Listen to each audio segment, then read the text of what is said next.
we blow the house down. Big moves will shake the ground.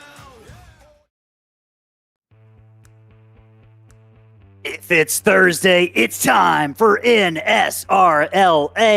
Welcome, race fans. I'm Ellis Thomas, joined by Chris Smith and Cam Gillens right here in the Slingshot TV booth. And tonight, we are bringing you race number 6 of the Downtown Auto Sales National Series, live from the Poconos. Known as the Tricky Triangle by some and the Bermuda Triangle by others, Pocono stands out as a truly unique track. Nestled in the Pocono Mountains of northeastern Pennsylvania, this 2.5-mile tri-oval boasts 3 distinct turns connected by straightaways of varying lengths. Turn 1 features a 14-degree bank. Turn 2, also known as the tunnel turn, is banked at 8 degrees, and Turn 3 is at 6 degrees. Pocono's main straightaway holds the record as the longest on any North American speedway, spanning 3,740 feet, and that Long Pond straightaway extends for 3,055 feet between turns 1 and 2. This unique configuration places special demands on both drivers and cars. A chassis that performs well on that steeply banked Turn 1 may not be ideal for that flatter Turn 2, and the downforce needed for maximum grip in any turn can hinder a car's speed on those 2 long straightaways. Turn 3, requiring heavy braking and sometimes even a gear change, adds an even bigger challenge. A little bit of history. Pocono Raceway opened its doors for the first time back in 1969, featuring a 3/4-mile oval. The 2.5-mile speedway was completed back in 71, quickly becoming a host for one of the crown jewels in IndyCar's racing, Triple Crown of 500-mile races. Local hero Mario Andretti faced off against legends like A.J. Foyt, Al and Bobby Unser, Johnny Rutherford, and Gordon Johncock in USAC-sanctioned IndyCar races. NASCAR also made its mark at Pocono from the early days, with Richard Petty securing victory in NASCAR's inaugural Pocono 500 back in 1974. Chris, Pocono Raceway installed 40,000 photovoltaic modules at the track back in 2010, and upon completion of that project, it became the largest solar-powered sports facility in the world. The project will produce over 72 million kilowatt hours of energy over the next 20 years. Tonight is sure to be an electric one on the track, but what will drivers have to do in order not to get too amped up out there on the track tonight? Well, Ellis is one of the most technical tracks on the NASCAR circuit and also one of its most unique. There's no greater challenge for man and machine than Pocono Raceway. Turn 1, modeled after Trenton, New Jersey. Turn 2, modeled after Indianapolis Motor Speedway. And Turn 3, after the Milwaukee Mile. Very unique situation for these drivers tonight. They've got 80 laps around the Tricky Triangle, and about 22 laps on a tank of fuel is going to make this strategy very interesting tonight because stage breaks at lap 20 and lap 40. Possibly going to see some short pitting, possibly going to see some very unique strategies tonight. High speeds and flat corners, Ellis, they offer one of the most unique and difficult challenges in all of NASCAR racing. And these NSRLA drivers are going to have their hands full all night long. Those challenges are going to be one of many stories that we're going to talk about here in just a little bit in the rest of pre-race. But before we get there, before we get to these 200 miles at Pocono, it's time for everyone's favorite Slingshot TV pre-race tradition. Folks, rise and remove your caps, if able, for the playing of the national anthem. Be right back on the other end.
Back here live from the Poconos, but it is no vacation tonight. Drivers from the NSRLA Downtown Auto Sales Series getting ready for 80 laps around one of the most technical tracks here on the NASCAR circuit. It's going to be race number 6, and we're going to talk about some stories for you fans at home to follow for over these 80 laps. But before we do that, let's take a look at the points because, Chris, it's been an interesting season so far. 5 races, and we've had 5 different winners over the course of those 5 races, and it's really created kind of an interesting dynamic atop the points. We talked about this being just 7 races left before we get to the end of the regular season and hit that 6-race playoff. And we take the top 12 drivers, and you can see the top 12 just right now separated by 102 points. Who do you have your eye on, and are you starting to get nervous if you're outside of that top 12 with just 6 races after tonight?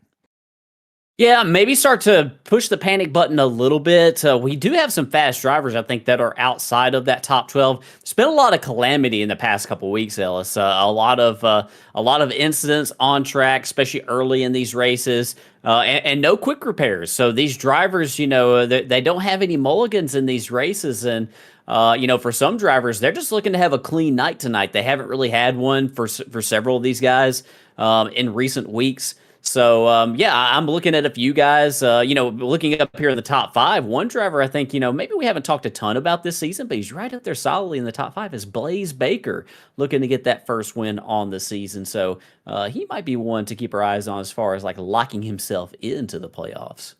Yeah, I think averaging a top 10 finish, he is a driver that consistency is paying off for so far.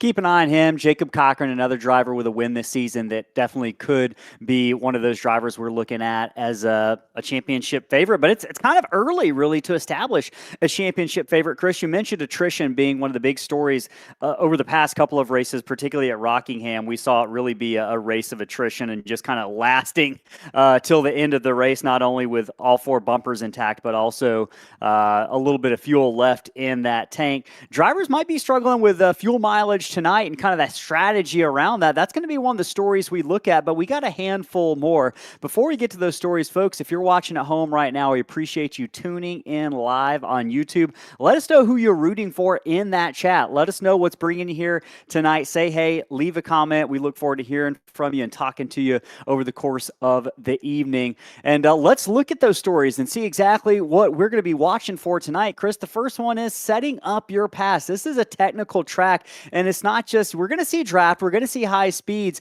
but drivers are going to really have to be thoughtful about how they set up the passes through these 3 very different and difficult turns. How do you do that?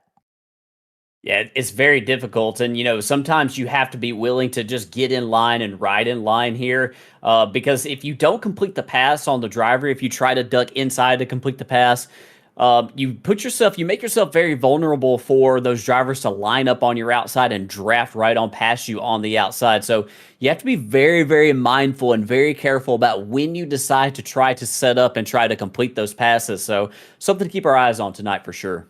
Yeah, momentum going along with that. You try to make a pass at the wrong place, and you could just completely get freight train. And that includes the 3 different corners. Rhythm is important, and if you make one mistake with the high speeds here at Pocono, you can lose a handful of spots in a hurry. How difficult is it to lock in for all 3 of those corners, which are very different?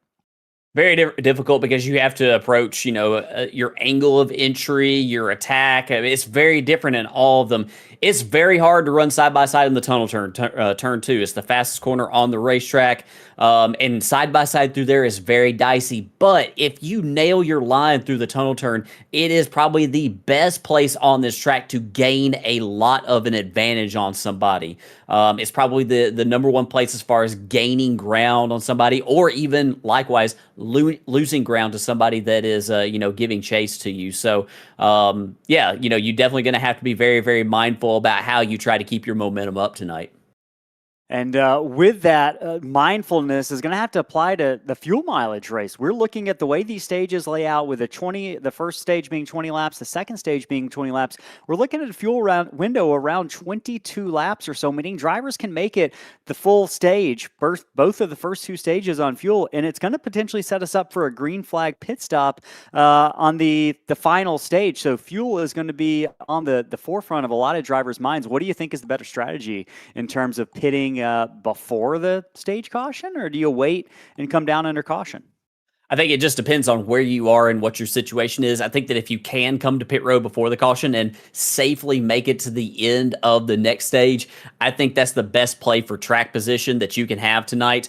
With that, though, there's no guarantee that those in front of you are going to pit, so you need to be within a certain distance, and we're not 100% sure what the delta is on that. So you have to be within a certain range of the leader to guarantee that you do not lose a lap before the stage break.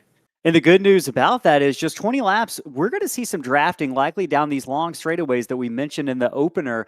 And we've seen the intervals in practice. These drivers are really close together. The top seven really within a tenth of a second, which is incredibly close. How closely packed do you expect these cars to be for this first stage at least? They're going to be very, very close, all up on top of each other. The track temperatures, they're very, very cool. I think we'll get some separation tonight, but I think in this early stage right here, the track conditions super, super cool. Looks like the ambient temperature right now is about 66 degrees. So these drivers are going to be full of confidence out here tonight, Ellis. Well, speaking of confidence, I can't think of a more confident driver out in the field tonight than Donnie Honeycutt as we begin to take a look at the starting grid tonight. Donnie won at Rockingham 2 weeks ago as our last race. We were off for Thanksgiving. You see that Callaway golf machine, that number 22, last time we saw him, he was in first place, and that has not changed because he qualified on the pole tonight here for race number 6 at Pocono. Donnie Honeycutt is your pole sitter. Let's go ahead and take a look at the rest of the starting lineup tonight. Matthew Healy put in a second place qualifying effort in that throwback number 57. Healy looking to have a good comeback tonight after a rough performance at Rockingham. Look out for that number 57. He's got some speed. Mark Cofield, another driver we've seen have some speed in that number 97. Good starting slot of third tonight.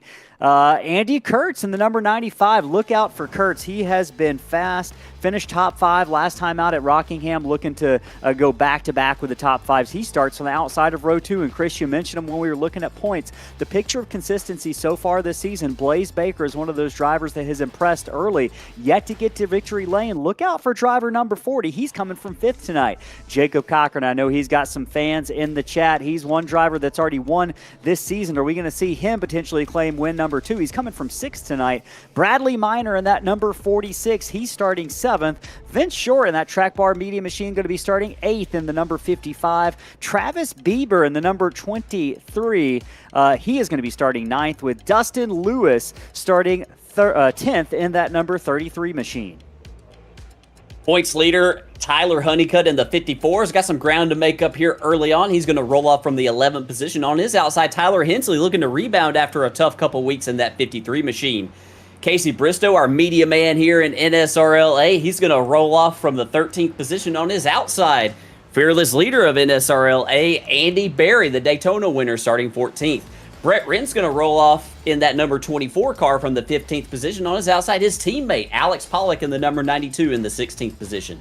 David Moyer is going to start 17th tonight, and on his outside, Michael Cole in the number 43. Rounding out the top 20, you got Brett Bieber in the 32 and Tyler Merkel in the 6. 21st hometown hero Ryan Bittler starting 21st in his hometown race here at Pocono. Gino Volanti on his birthday, looking to celebrate that birthday with a win. He's got a ways to come from 22nd. He'll start on the outside of row 11. Roy Sprague, newcomer, going to be starting 23rd tonight, that number 59 machine, with Brandon Vies in that number 65 machine, coming from 24th tonight. And then finally, believe that's going to be the final car on the track, Brandon Vies in that number 65. Chris, so drivers working their way through the final corner right now. It's going to be the pole sitter, Donnie Honeycutt, with Matthew Healy to his outside. They come down this long straightaway, and they see the green flag for the first time. We're racing down the straightaway here at Pocono. Green flag is out. Donnie Honeycutt and Matthew Heel side by side. Will that work down into turn 1? Honeycutt clears. Heel is loose. One car goes into the wall. I believe that is Andy Kurtz potentially, and it's a massive pileup on the exit of turn number 1. Caution is out for the first time tonight. The 11, Casey Bristow, flips through the air. Casey Bristow went for a wild ride, Ellis. He was, as you said, way up in the air in that number 11 machine. We are under caution. We'll return to the scene of the crime and see if we can't figure out what happened there. Yeah, this is going to start around the 4th position, I believe. That is Andy Kurtz in that number 95. He rolled off in the 4th spot. Don't know. Oh, looks like there's 2 different crashes occurring right here.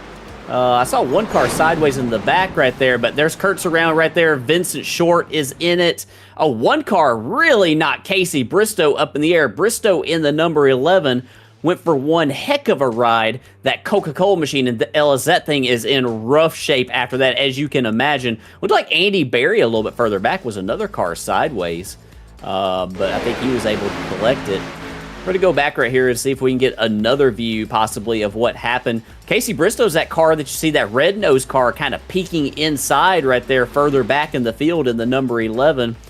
Yeah, there was some contact from Jacob Cochran into the back right there of Andy Kurtz. Bradley Minor right there involved. Dustin Lewis in there. Dustin Lewis. Michael Cole. Let's see if we can get an on board with Michael Cole, that yellow and black number 43, who just barely made it through there with, I believe, no damage.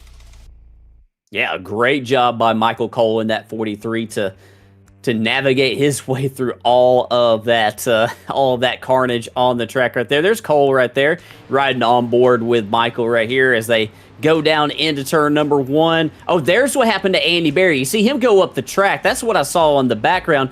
And he's got a quick, just a split-second decision to make, and he makes the right one going right up the middle right there. And I know that we're asking our producer, Cam Gillens, a lot right here, but I wonder if we can go back and maybe focus on, wonder if maybe we can see what happened to Casey Bristow, if that would be possible. Maybe to focus in on him as he went way up in the air. I might be able to, if we have a hard time going back, I might be able to go back and see it right here. I think our producer, Cam Gillens, he is trying to go back to see it right here. Cam, if we can't go back, I have it. We might be able to do a side-by-side split screen right here.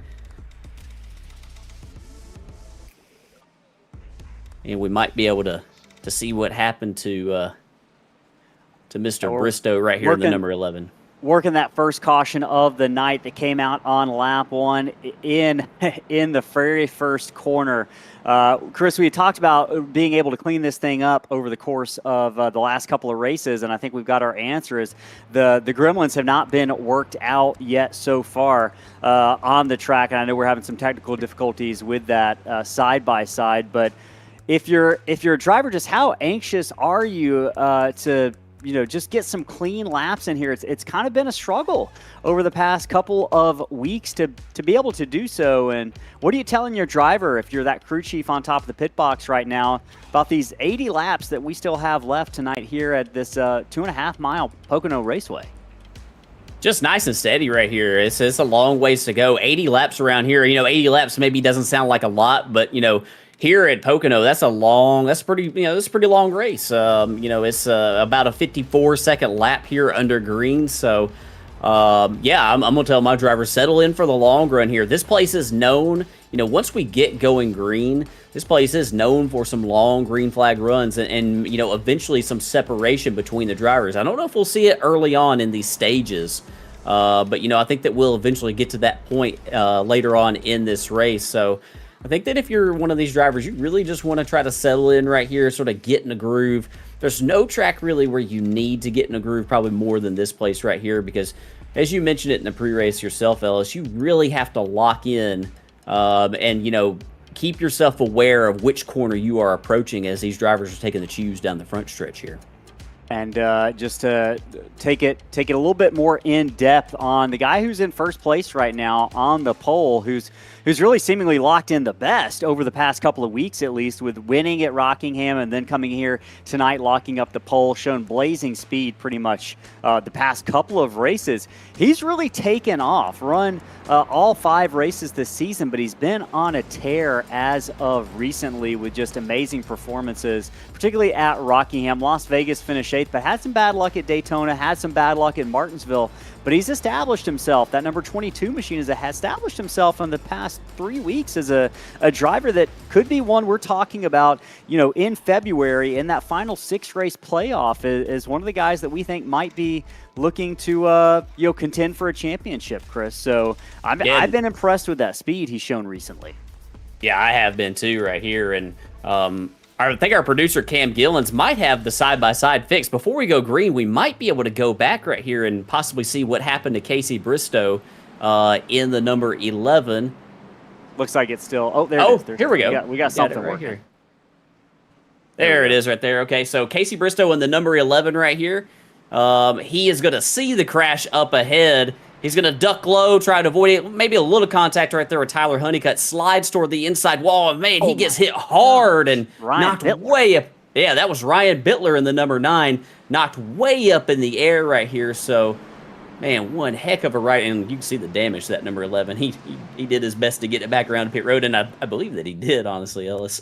Yep, already got, I believe it looks like 5 cars a lap down. So the field being winnowed just a little bit with that first caution. We're going to give it another go here as they come down the straightaway. Pace car makes that left-hand turn. The restart's going to be on Donnie Honeycutt. He takes that green flag, mashes the throttle. We're going to try it again here in the Poconos. Honeycutt gets off cleanly. He's in the lead. Matthew Heel now trying to hold off Mark Cofield as they head down into turn 1. Will Heel make the dive down to the inside? Looks like Honeycutt tries to shade high, but now Heel offline a little bit is going to have to deal with a hard-charging Mark Cofield out of turn 1. Yeah, we saw Mark Cofield with a lot of speed at Rockingham, and here he is right here in the 3rd position, having a great run tonight, looking to back up that speed right here as he is going to enter the tunnel turn right here. Ellis, this is the corner I mentioned in the pre-race. You have to kind of be single file right here, a very fast corner, very difficult to run side by side. And they did it. They managed it for a second, but Heel's going to win the battle off so far. The 97 of Cofield, you mentioned it, great finish at Rockingham. He's trying to chase the 57, but the 57, Cofield gets the wall. But in the midst of all that, the 57 gets a massive run across the front straightaway start-finish line. Heel to the inside. Will he take the lead, or will the 22 of Donnie Honeycutt force the issue here? Honeycutt charges to the outside line, climbs the banking, and is going to use that momentum to carry him off of turn 2. He's got to be careful. He gets in the wall just a little bit. Yeah, that's very close racing right there as they exit turn number 1. Meanwhile, the battle is also on for 3rd while they're racing for the lead right here. Matthew Hill coming back, but you got Blaze Baker trying to make the pass right here on Mark Cofield into the tunnel turn. Cofield's in a very vulnerable position on the outside in the tunnel turn, but he's going to make it stick. A great piece of driving. Turn 3, it sees Cofield and Tyler Honeycutt now doing battle. Cofield, that number 97, he's on the outside. He's going to get that run back on Blaze Baker. Cofield trying to get back up to 3rd position. The 2-for-1 special potentially here. Honeycutt couldn't do it, and now Cofield's going to capitalize on that momentum that he carried on the outside through turn 3. They're going to take that battle down into turn 1 side by side. Which driver will blink first? Will it be Baker? Will it be Cofield? They're still side by side. It looks like Baker's going to win it with that inside line maneuver. Cofield going to try to fight back into 2. Yeah, Mark Cofield fighting back right here. You're trying to use the momentum from that top lane from the exit of turn number 1. It's going to be hard from his position right here, and I don't think he's going to be able to get there, but maybe he can slide in line right here, right in front of our points leader, Tyler Honeycutt. Tyler Honeycutt is on the charge, Ellis, starting 11th, and he's already up to the 5th position. And he's been a wingman for Tyler Hensley in that number 53, that bright red and white machine who's followed him right through the pack. He started 6 positions back in 12th position, and Tyler Hensley's already worked his way up to the 6th position, that number 53. Hensley having an incredible run so far. Those 4 cars essentially nose to tail down the front straightaway as they head down into turn 1. A little bit more about Hensley's season as he climbs the banking, that high line. See if he can work a little bit of outside groove magic, averaging a 15th place finish over the course of this season. But he's one of the biggest gainers, 7 positions gained per race on average, and he's backing that up tonight, Chris.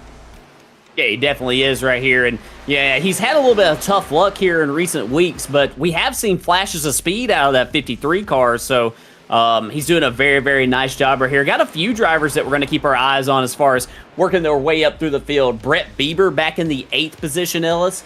He's up 11 positions after starting 19th. And Travis Bieber, I believe, Ellis, got an EOL at the start of this race for missing the driver's meeting. And he's already up to the 12th position. So both the Biebers moving up through the field quickly.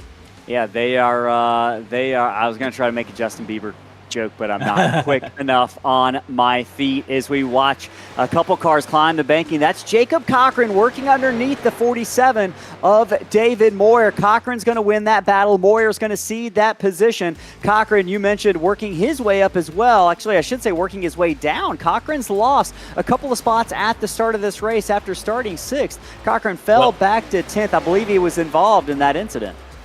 I think he came to pit road, Ellis. I believe he came to pit road to top off so he can spend less time on pit road getting fuel, possibly at the end of this stage. So I think that was definitely possibly a really, really forward-thinking decision right there out of Jacob Cochran, and we'll see how it works out for him right here as he's able to get up to the 9th position right here. We got a battle going on right here. It looks like between, that's the back behind Alex Pollack, that's David Moyer and Travis Bieber. Bieber started tail end of the field right here, slowly but surely. Not slowly, he is quickly picking them off right here, working his way almost up into the top 10. Yeah, that number 23 machine has been on a tear. You talked about it, EOL, and he has moved his way up quickly. He's another one of those cars that topped off on fuel, Chris. So look out for Travis Bieber to be in the top 5 maybe on the beginning of stage number 2 if all goes according to plan. Obviously, we've got another 10 laps or so before we hit that stage break as we watch Bieber work his way through these corners, particularly through turn 3 as they get ready to make their way back down the front straightaway. But Donnie Honeycutt continues to lead here on lap 10. Matthew Heel is 2nd. Mark Cofield 3rd. He's kind of leading that pack of about 5 or 6 cars behind him. He's the Pied Piper in this train of 6 cars, all the way from about 3rd all the way back to 7th or 8th. And right now it's about 2 car lengths from nose to tail between each of those cars. One car, Tyler Honeycutt back there, gets a little bit of a run on Blaze Baker, and he might try to make a move down into turn number 2. Yeah, he definitely might right here. Tyler Honeycutt really making up some nice ground right here. That's a good line right there, I think. He got those left sides down there kind of on the flat, and since they reconfigured, or not really reconfigured, but repaved Pocono, see a lot of drivers kind of get their left sides down there on the flat in the tunnel turn. They can definitely help you turn that car, as it really looks like Tyler Honeycutt is getting through turn 3 very nicely as well. LSU and I ran an ARCA race here a couple weeks ago, and if you get your left sides down there, also on those rumble strips down in turn 3, I think there's a little bit of grip to be found down there, and I think you might see the fast drivers tonight kind of utilizing that that curbing. It's not really curbing. It's like I said, it's like rumble strips down there at the bottom of turn number 3. You just got to be careful not to go too far down if you're going to have speed. The driver that's got the most speed right now, you're watching them. It is the number 97, I should say the number 22, Donnie Honeycutt, but we're watching that battle right now. That 97 has seen that number 40, a Blaze Baker, getting continuously bigger in that rear view mirror. I want to follow up on the incident earlier on lap number 1. We got some words from the Infield Care Center. Casey Bristow says Dustin Lewis, after being released from the Infield Care Center, said everything's great, can't wait for next week. So Dustin Lewis, early exit after a promising start or starting spot in that number 33. Casey Bristow also mentioned that he had some expletives to say on the radio after getting essentially spun through the air after incidental contact down in turn number 2. He's getting back out there. Crash. Yeah, I was about to say we're watching him right now. That number 11 they've let him back in the car, apparently got that thing fixed up, and he's out there looking for some points tonight, maybe sensing that this could be a race of attrition like we saw at Rockingham, and he's got that thing back in gear. Believe that car we are watching at right now is Brett Wren in that number 24, Chris. He's shown some speed as well, up 8 positions so far as he gets passed now by the 32 of Brett Bieber, but still, great showing for Brett Wren out here. Yeah, that's a 32 right there of Bieber looking to the inside. Yeah, Brett Wren, great speed right now out of that 24 car tonight. As one car back there, I think that was Jacob Cochran, tagged the wall really hard on the exit of turn number 3. Brett Wren's going to push that 23 machine the 32. These Biebers, man, they are going to get me all kinds of confused, 23 and 32. So I'm going to work on that, guys. Don't worry. But, yeah, a really, really close battle right here between these drivers. I'm just happy, Ellis, that Casey Bristow seems to have passed concussion protocol to get back out on the track out here. Yeah, apparently so. He is, safe and back in that car in the confines and comfort of that O'Reilly Series machine. But he's going to be last. He's going to have his work. He's not last. He's 20th. He's going to have his work cut out for him if he's going to get a top 15. But you never know. A lot is left to transpire here. Working lap number 14 of 80 from the tricky triangle here for the Downtown Auto Sales National Series from NSRLA. Folks, 15 laps have elapsed. We got 5 laps left in this stage. You're watching one of the best battles on the track. That's Brett Wren and Jacob Cochran. 2 proven drivers here in NSRLA, and there goes Cochran, the number 8 machine. Christian mentioned he got into the wall, but that machine appears no worse for wear. Slid up just a little bit. Had to let off the throttle, but he's going to live to fight another day down the backstretch. Yeah, he definitely is right here. He is putting a lot of pressure on Brett Wren. Got a couple of really good battles going on right here. We might be able to go, I don't know if side-by-side is possible right here, but we've got a really good battle also going on for the 3rd position as well. The 4th position, scratch that, between Blaze Baker and Tyler Honeycutt, while this battle is also going on right around the top 10 and stage points being on the line. That's Blaze Baker you see right there in the 40. He and Mark Cofield were battling out really, really hard for the 3rd position earlier. And we mentioned stage points on the line. Top 10 receive them. You saw how close things were in that point standings picture with just 6 races remaining till the playoffs after tonight. 6 races before that Darlington regular season finale. Drivers really searching for every single point they can scrounge up, and these stages are a great opportunity to get that. The top 10, as you see on the left-hand ticker, slated to get those points right now. That could change. Of course, I think we're getting to the point where we could potentially see some drivers starting to peel off to come down pit road if they're going to opt for that short pit strategy before the stage caution. So I'm curious how many drivers are likely to make their way down pit road. It'll close on lap 18, coming to lap 19, I believe. Yeah, battle for 10th is on right now. This is the final position for stage points between Alex Pollock and the number 23 of Travis Bieber. Pollock on the outside in that Joey Logano style paint scheme, number 92. And the red and black and yellow 23 of Bieber on the inside. Been watching the progress of Bieber through the field. He's going to get that 10th position right here. And as we said, we don't think things will stay that way as Jacob Cochran's up here trying to complete a pass as well, because these drivers possibly are going to approach pit road here soon.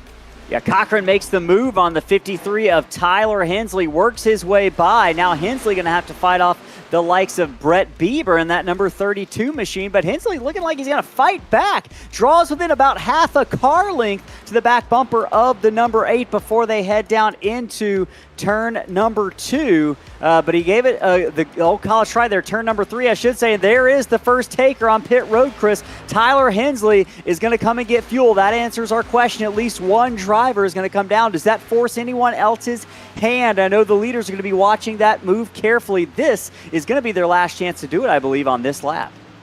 Yeah, I think so right here. It'll be interesting to see where, there's a lot of pressure right here for the race lead right now. There's a battle for the lead, yeah. Yeah, Donnie Honeycutt is under a lot of pressure right now from Matthew Hill. Hill really wants this position. He was inside of him entering turn number 1. A great drive right there through the tunnel turn. I wonder if Hill is going to possibly make a lunge at him right here into turn 3. You betcha he's going to look to the inside as they enter that corner. If Honeycutt wants to pit, I don't know if he's going to be able to right here as Hill has position inside. Yeah, Heel makes the move to the inside. He's going to stall any sort of efforts that Honeycutt might have been wanting to make to get down pit road. That was their last chance. One other car, a couple other cars going to make their way down pit road. One or two more cars going to make their way down pit road. But the battle here is for the stage win with just about a lap and 2/3 left. Heel's been faster, Chris, the past couple of laps. He seems to have saved his tires, held on to that Goodyear rubber just a little bit better. He's got a lap and a half or so to make that pass for the stage win. Will Honeycutt get aggressive here, defending that lead against the oncoming Heel in that number 57? He's got another lap or so if he's going to do it. Yeah, he's going to have his hands full right here. It's going to be difficult for Matthew to be able to make this pass right here. We'll see right here what he can do into turn number 3. Looks inside, but Donnie Honeycutt, I think Ellis is going to have the momentum right here off of turn number 3. Heel gets a little bit of the wall, but Honeycutt with that drag and maneuver to the left loses a little bit of momentum, and it helps Heel not lose as much as he potentially could have. They send it down into the high speed, high technicality, turn number 1. Both drivers look to hit the apex. Honeycutt maybe just a little bit higher. That might lead to a slight run off of turn 1 for Matthew Hill. Yeah, we'll see right here if Matthew maybe has a chance right here entering the tunnel turn right here. We talk about how hard it is to run side by side through this tunnel turn. Don't think he's going to quite have the momentum right here. Donnie Honeycutt, he drives in very deep into turn number 2, and Ellis, he makes it stick. A great corner right there for the 22. Gives him a slight bit of breathing distance. Breathing distance is there for Honeycutt, but for the number 97 of Mark Cofield, that battle for third as they head down into turn 3, a slight bubble off of turn 2 allowed Blaze Baker to slip back into the picture, and Baker might capitalize on Cofield's mistake, but Cofield's got to run. Who's going to get that third position? It was Cofield by about an inch at the line. That's going to be third and fourth. Tyler Honeycutt finishes 5th, Jacob Cochran 6th, Travis Bieber 7th, Brett Bieber 8th, Brett Wren 9th, and Vincent Short rounds out the top 10. Those drivers will receive stage points. The yellow is out for the completion of stage number 1 here at Pocono in the tricky Triangle 200. Just one caution on lap 1 of the first 20 laps, Chris. I'll say they got it gathered back up okay. We were concerned about a little bit of the shakes and the bobbles the past couple of weeks, but that was an intense yet thrilling first 20 laps. Yeah, it really was, and we learned something about the pit road closing right there. I think maybe it looked like some drivers were a little bit surprised about when pit road closed, and it looked like it closed when the leader crossed the line. Race control was on the money on that, and I saw Alex Pollack. I think that you saw the same thing, Ellis. I saw Alex Pollack duck to the inside, and when the leader crossed the line, pit road closed, and so Alex Pollack had to pull back up onto the track. He lost some track position because of that. I think he might have lost a position or two as well, just from checking up right there. But I think the only driver that was able to make that work was Tyler Hensley. And right now, Hensley is showing in the 18th position, Ellis. And if I'm Hensley, there he is right there in that number 53 Chipotle machine. He's got to be coasting around this track right here, doing everything he can to try to save as much fuel as he possibly can. I've been riding on board with him. He's been having that thing in 4th gear and doing what he can to clutch it, turn that engine off, just coast around right here to, try to save as much fuel as possible. Yeah, Hensley had been one of the faster cars on track before he did hit a road a little bit earlier. And I believe came down during that. Yeah, came down. Actually, no. Yeah, he came down. He came down right before pit road closed, right there at the end of the stage. So this is going to be probably a bit of an opportunity to learn from those other drivers, kind of how this worked out for Hensley in that number 53 machine. But we got some green, yellow flag pit stops. First time we're going to see these cars come down under caution, at least from the lead, and see what these crews are able to do. Now, Chris, track position is very, very important here. I think you've seen that play out. So every little tenth of a second counts. If you slide into your line or slide into your pit box, that could be potentially disastrous. As we watch number 22 of Donnie Honeycutt make that left turn down pit road, heel right on the heels of the number 22 of Donnie Honeycutt. Blaze Baker about 4 car lengths back. They're going to be looking for those pit crew signs to make those left-hand turns, and Chris, it is a long pit road, and it's easy to kind of get lost in the sea of pit markers, but they're going to make those left-hand turns. Look like everyone's in cleanly so far. Oh, heel and Honeycutt, maybe a little bit of contact there as we watch Honeycutt get into his stall. Maybe, not sure. It looked like he could have slid just a little bit, but that's about as close to comfort as and we do have one car at the back of pit road right there, Ellis. Michael Cole had all kinds of trouble getting into his pit box. I saw him backwards on pit road. He's able to get into his stall finally, but yeah, disaster for him. Speaking of not a disaster, Blaze Baker, two spots gained on pit road there. If my eyes are to be believed, I believe he beat Matthew Heel out on pit road. So Blaze Baker goes from 4th to 2nd, at least provisionally here off of pit road.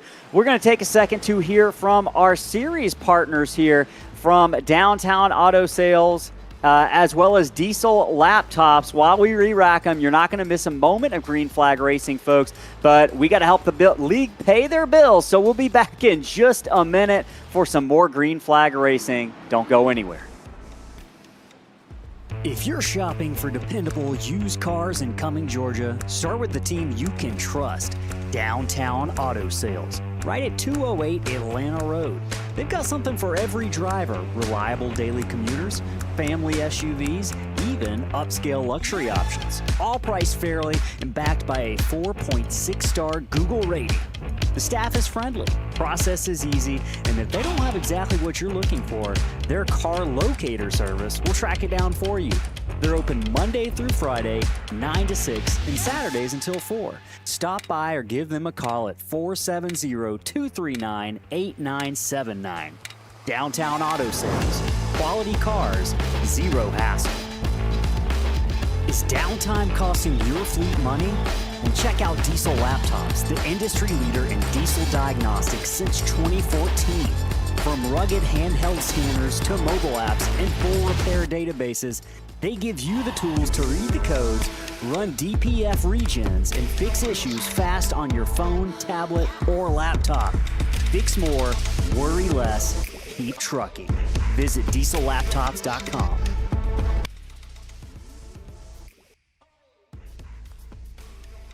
Back here live from the Poconos. Stage 1 is complete in the Tricky Triangle 200 for the NSRLA Downtown Auto Sales Series. You heard from our two series partners there. We have re-racked them. We've lined them back up. We have gridded them back up and gone double file here, getting ready for the restart in just a matter of moments. Chris, Tyler Hensley, I think we got our answer how that pit strategy worked. He did the best job of getting on pit road before it closed, and it propelled him to the lead. Every other car had to come down pit road. So curious to see if drivers are going to maybe learn from that lesson just a little bit. But Donnie Honeycutt, who led much of the first 20 laps of this race, is going to be second. How hard do you expect Honeycutt to fight on that outside down into turn 1? Well, I suspect that he will fight pretty hard. If he can probably maintain track position on the right rear quarter panel of that 53, I think he'll feel very confident about maybe his momentum and possibly help that he gets down the Long Pond straightaway. But Tyler Hensley was the only driver, Ellis, the only one that elected to do this. So a lot riding right here on this. A lot of drivers are going to have their eyes on the 53 if he's able to maintain this track position. Right now, all the fans have their eyes on the 53. He's got his eyes on that flag stand. Green flag waves. The 53 of Tyler Hensley leads us to the restart on lap 25 of 80. Here from Pocono, Donnie Honeycutt lunges to the inside. He started on the outside, crosses him over, and look at that power move. Donnie Honeycutt, Rockingham winner 2 weeks ago, looking like he wants another one, but Tyler Hensley with a massive run. Honeycutt, Hensley, Blaze Baker, the top three. Massive collision, one more, 3 cars. Brett Rand, the number 6, also involved in a massive moment here on lap 25 of 80. Chris, the starts have proved difficult for these drivers, and we just saw the top 3, what very well could have been the top 3 podium finishers tonight, all taken out in a massive crash off the corner. Yeah, the contact's going to ensue around the number 22 of Donnie Honeycutt, the 53 of Tyler Hensley, off of turn number 1. You see Hensley as they went by right there, way up into the air. Might have to go back a little bit right here to see where this contact initiated. Donnie Honeycutt was starting on the outside. Tyler Hensley made the lane switch right there as he got across the line, Ellis, to try to cover up that spot. He did so legally and effectively right there, but Donnie Honeycutt had the momentum, went to the inside right here, and as he went to the inside right here, it looked like he had position on him right here, had him cleared, and right here, Tyler Hensley's going to have a run on him. And yeah, the two of them come together right there, and man, we're going to watch Tyler Hensley get hit really hard right here and go way up in the air after some contact with another car right there. I wonder if we can go back and get an overhead. I don't know if we can have an overhead camera to possibly be able to watch this between the 22 and the 53 right here off of turn number 1. But I think that might give us a little bit of an idea about maybe what happened right there between those two cars. It looked like there might have been a little bit of, just lane swapping going on right there. Not 100% sure. We'll see if we can maybe get like this will be a good view right here. So there's the 53 of Hensley. Donnie Honeycutt to the inside right there in the 22. Charges deep into that corner. Honeycutt's going to complete the pass, but watch the run that Hensley gets. He's going to look to the outside. He's there. And yeah, it looks like maybe Donnie Honeycutt was going to try to cover that position up on the outside. And man, that's Gino Volante in the 35. I was wondering who it was that hit that number 53 car of Tyler Hensley, knocked him way up into the air, Ellis. I think we're going to have a few drivers headed to the infield care center. We'll keep an eye out on that care center with our reporter Casey Bristow and let you know how those drivers fared. But very tough moment for the top 3, potentially a race-changing moment. Chris, Matthew Heel might have been the biggest benefactor from that, crossing the line here, coming to lap number 27 of 80. Heel, really the first car of the lead pack not involved in that collision off of turn 2. Mark Cofield and Travis Bieber are going to be second and third. Another car coming back here to get their lap back. I believe that is Michael Cole in that number 43 machine. But boy, that throws a monkey wrench in this race for all 3 of those drivers. We had talked about the consistency that Blaze Baker has really shown over the course of much of this season. Has just been wrecked in the last few moments. Rockingham was a tough moment, and Baker going to have 2 bad races in a row. So he's going to have to get back on the wagon next week when we head into Watkins Glen. Hopefully his road course racing prowess is up to snuff. But folks, that threw a monkey wrench in maybe who we thought might have a chance to win this race. Several of you are getting your picks in right now. One of you has already picked number 53 to win this race, Tyler Hensley, and that might have been an unfortunate pick there right before that crash happened. Let us know who you think is going to win this race. Look for your driver's number on the left-hand ticker.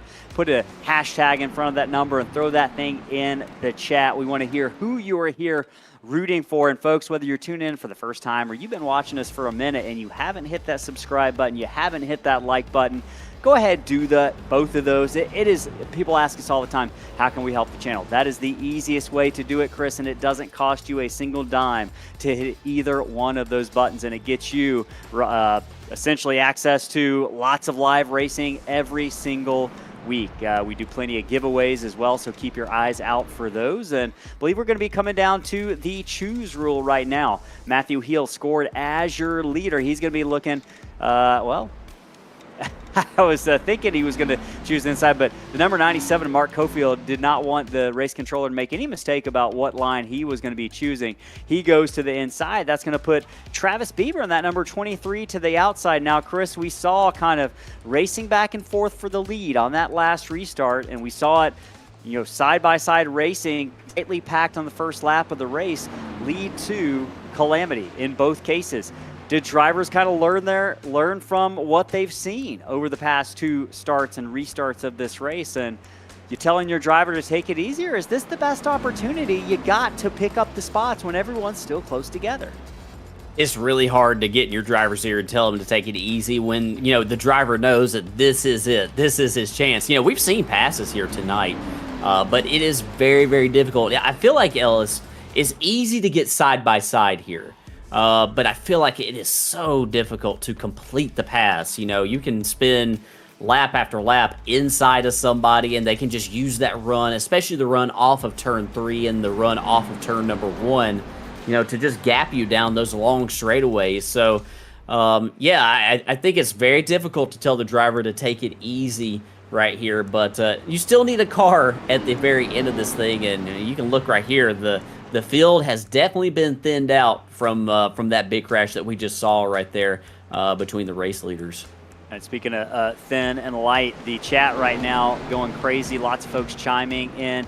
Debbie Hensley was the one rooting for Tyler Hensley. Sorry about that, Debbie. Casey, our in-race reporter, says Andy Berry, infield care center has been released. Just a tough break, almost like the other week. Just disappointing. Just need to rebound and get ready for the Glen next week. Right now, several drivers still keeping their eyes on the prize here at Pocono. Matthew Hill, Travis Bieber, 2 of those. That's Hill on the inside, and that number 57, red and white Penske-looking machine. He takes the restart. Clean getaway for Hill. Mark Cofield takes advantage of that inside line choice. He moves into second, down into turn number 1, but Jacob Cochran, seemingly out of nowhere, makes the move for third, has to lift off the throttle just a little bit behind Cofield, who drops out for just a moment, but that opens the door for the number 23 of Travis Bieber. They're going to fight down into turn number 2. Yeah, Travis Bieber has position right here, entering turn number 2 right here, but Jacob Cochran think he might have the momentum of the outside right there. Difficult through that total turn, as we've been saying all night right here. He still has position on the outside right here. If he can get through this turn number 3 fairly decently, he's going to have the momentum right here down this front stretch, this very, very long front stretch, Ellis. He's getting a little bit of toe off those cars in front of him, and he's going to stay right in front of that 23 car of Travis Bieber. Cochran holds off the number 23 of Travis Bieber for the moment. And again, Travis Bieber has been just exceptional this season. One race, his debut at Rockingham, Chris, finished third 2 weeks ago. And it seems like he is giving the fans at home the Bieber fever, as they say, with that consistent out-the-gate speed that he has shown right now. Trying to hold off Vincent Short, and Short started in 8th, fell back a little bit, but Short in that track bar medium machine has moved his way up to the 5th position, looking to capitalize on any mistake that the number 23 of Travis Bieber makes as they head through turns 3 for the 30th time tonight, just coming to 10 laps to go in stage number 2. Yeah, this has kind of, made the fuel issue a little bit of a, there really was no issue at all with the caution laps here, Ellis. So as we get towards the end of this stage, still got a lot of racing to go before the end of the stage. But as we get closer to it, I think that we might see the drivers having learned something on that previous stage. I think we'll see them possibly put themselves in position to pull the Tyler Hensley strategy maybe. And possibly do what they can do to, gain a little bit of track position, especially if you're back where, like, that number 32 machine of Brett Bieber is, back around the 8th spot. Battle for the lead. You mentioned Brett Bieber in the number 32, back in 8th position. Tight battles going on all the way through the field, but the battle for the lead has picked up. For just a moment, it looked like Mark Cofield might make the pass or attempt to make the pass on Matthew Hill.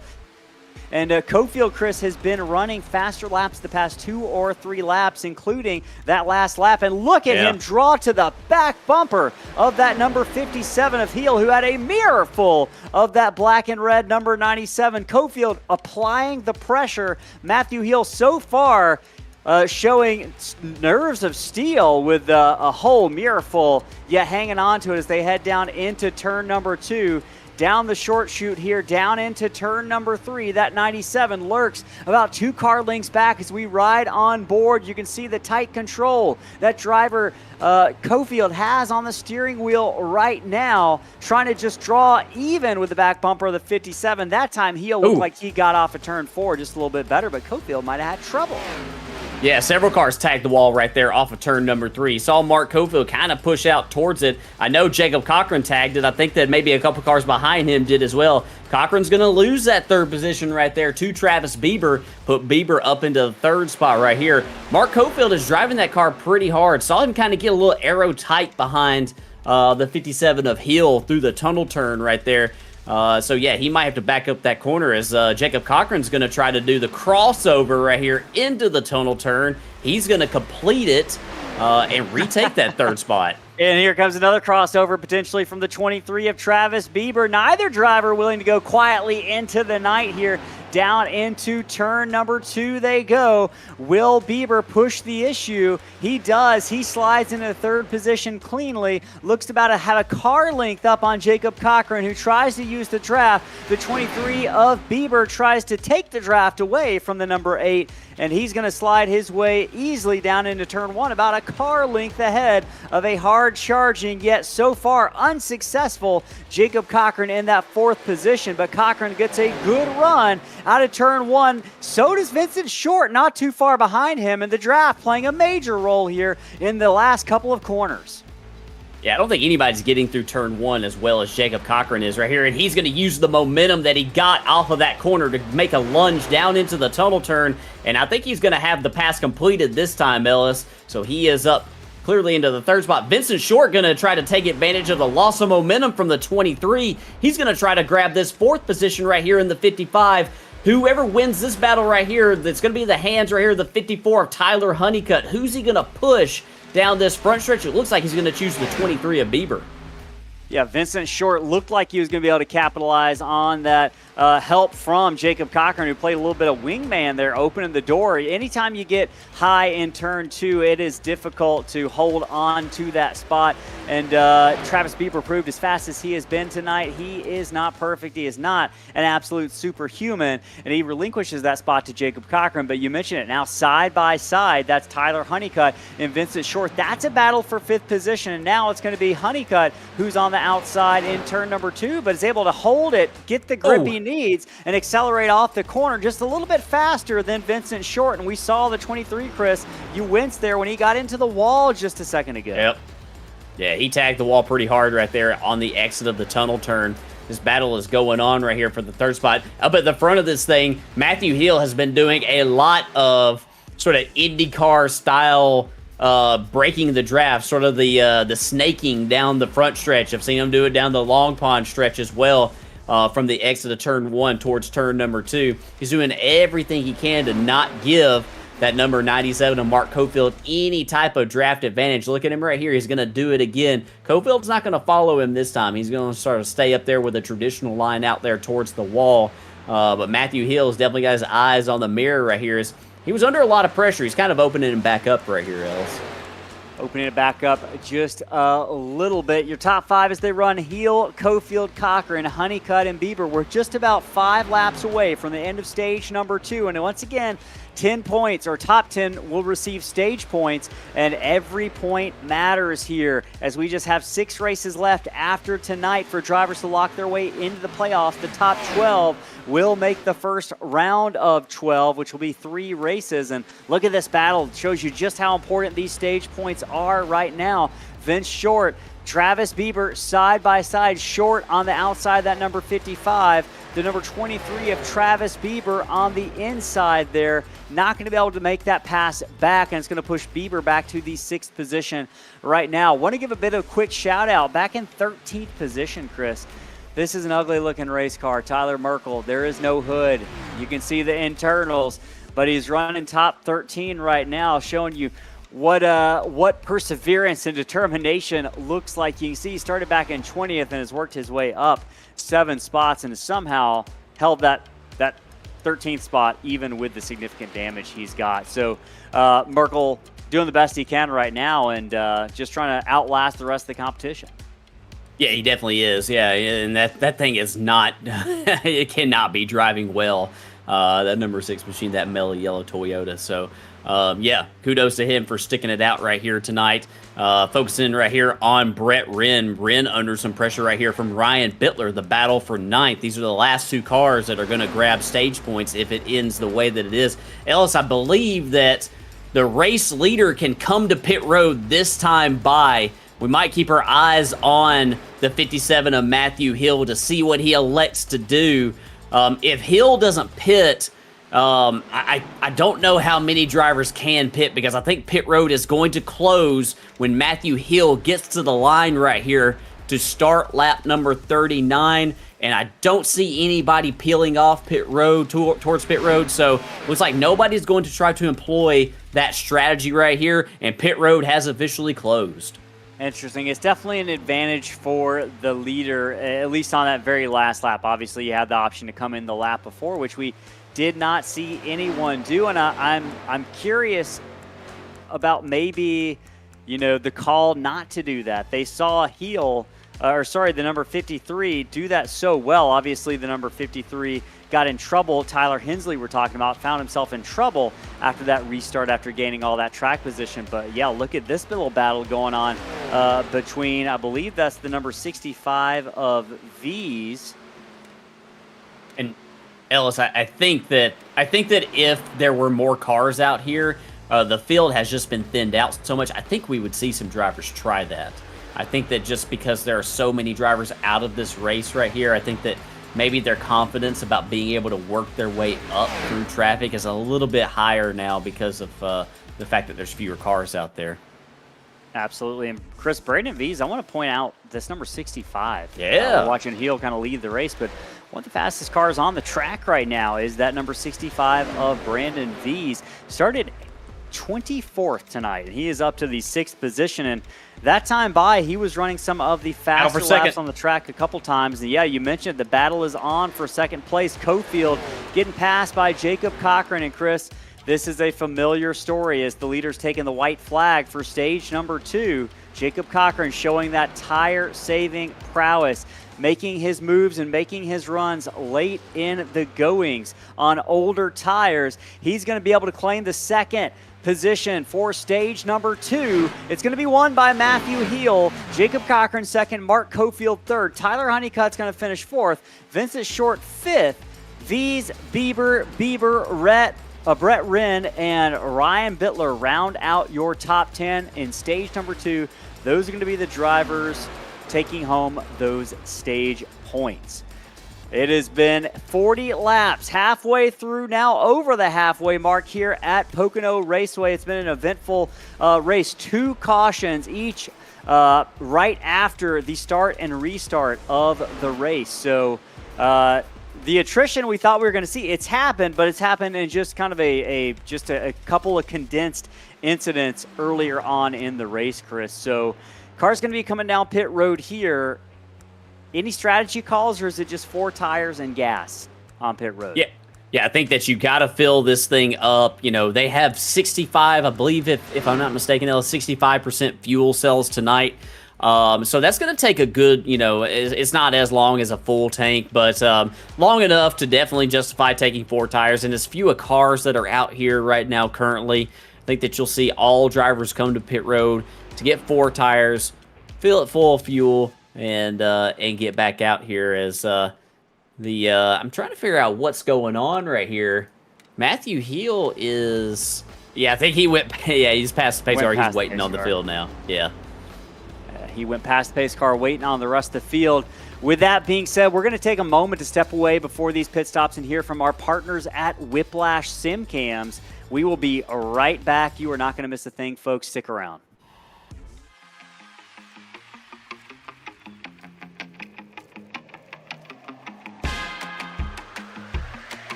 Back here live from Pocono Raceway, getting ready for yellow flag pit stops at the conclusion of stage number 2. Now, this is likely not going to be the last time. It's definitely not going to be the last time we see them on pit road. We think a fuel tank lasts around 22 laps or so.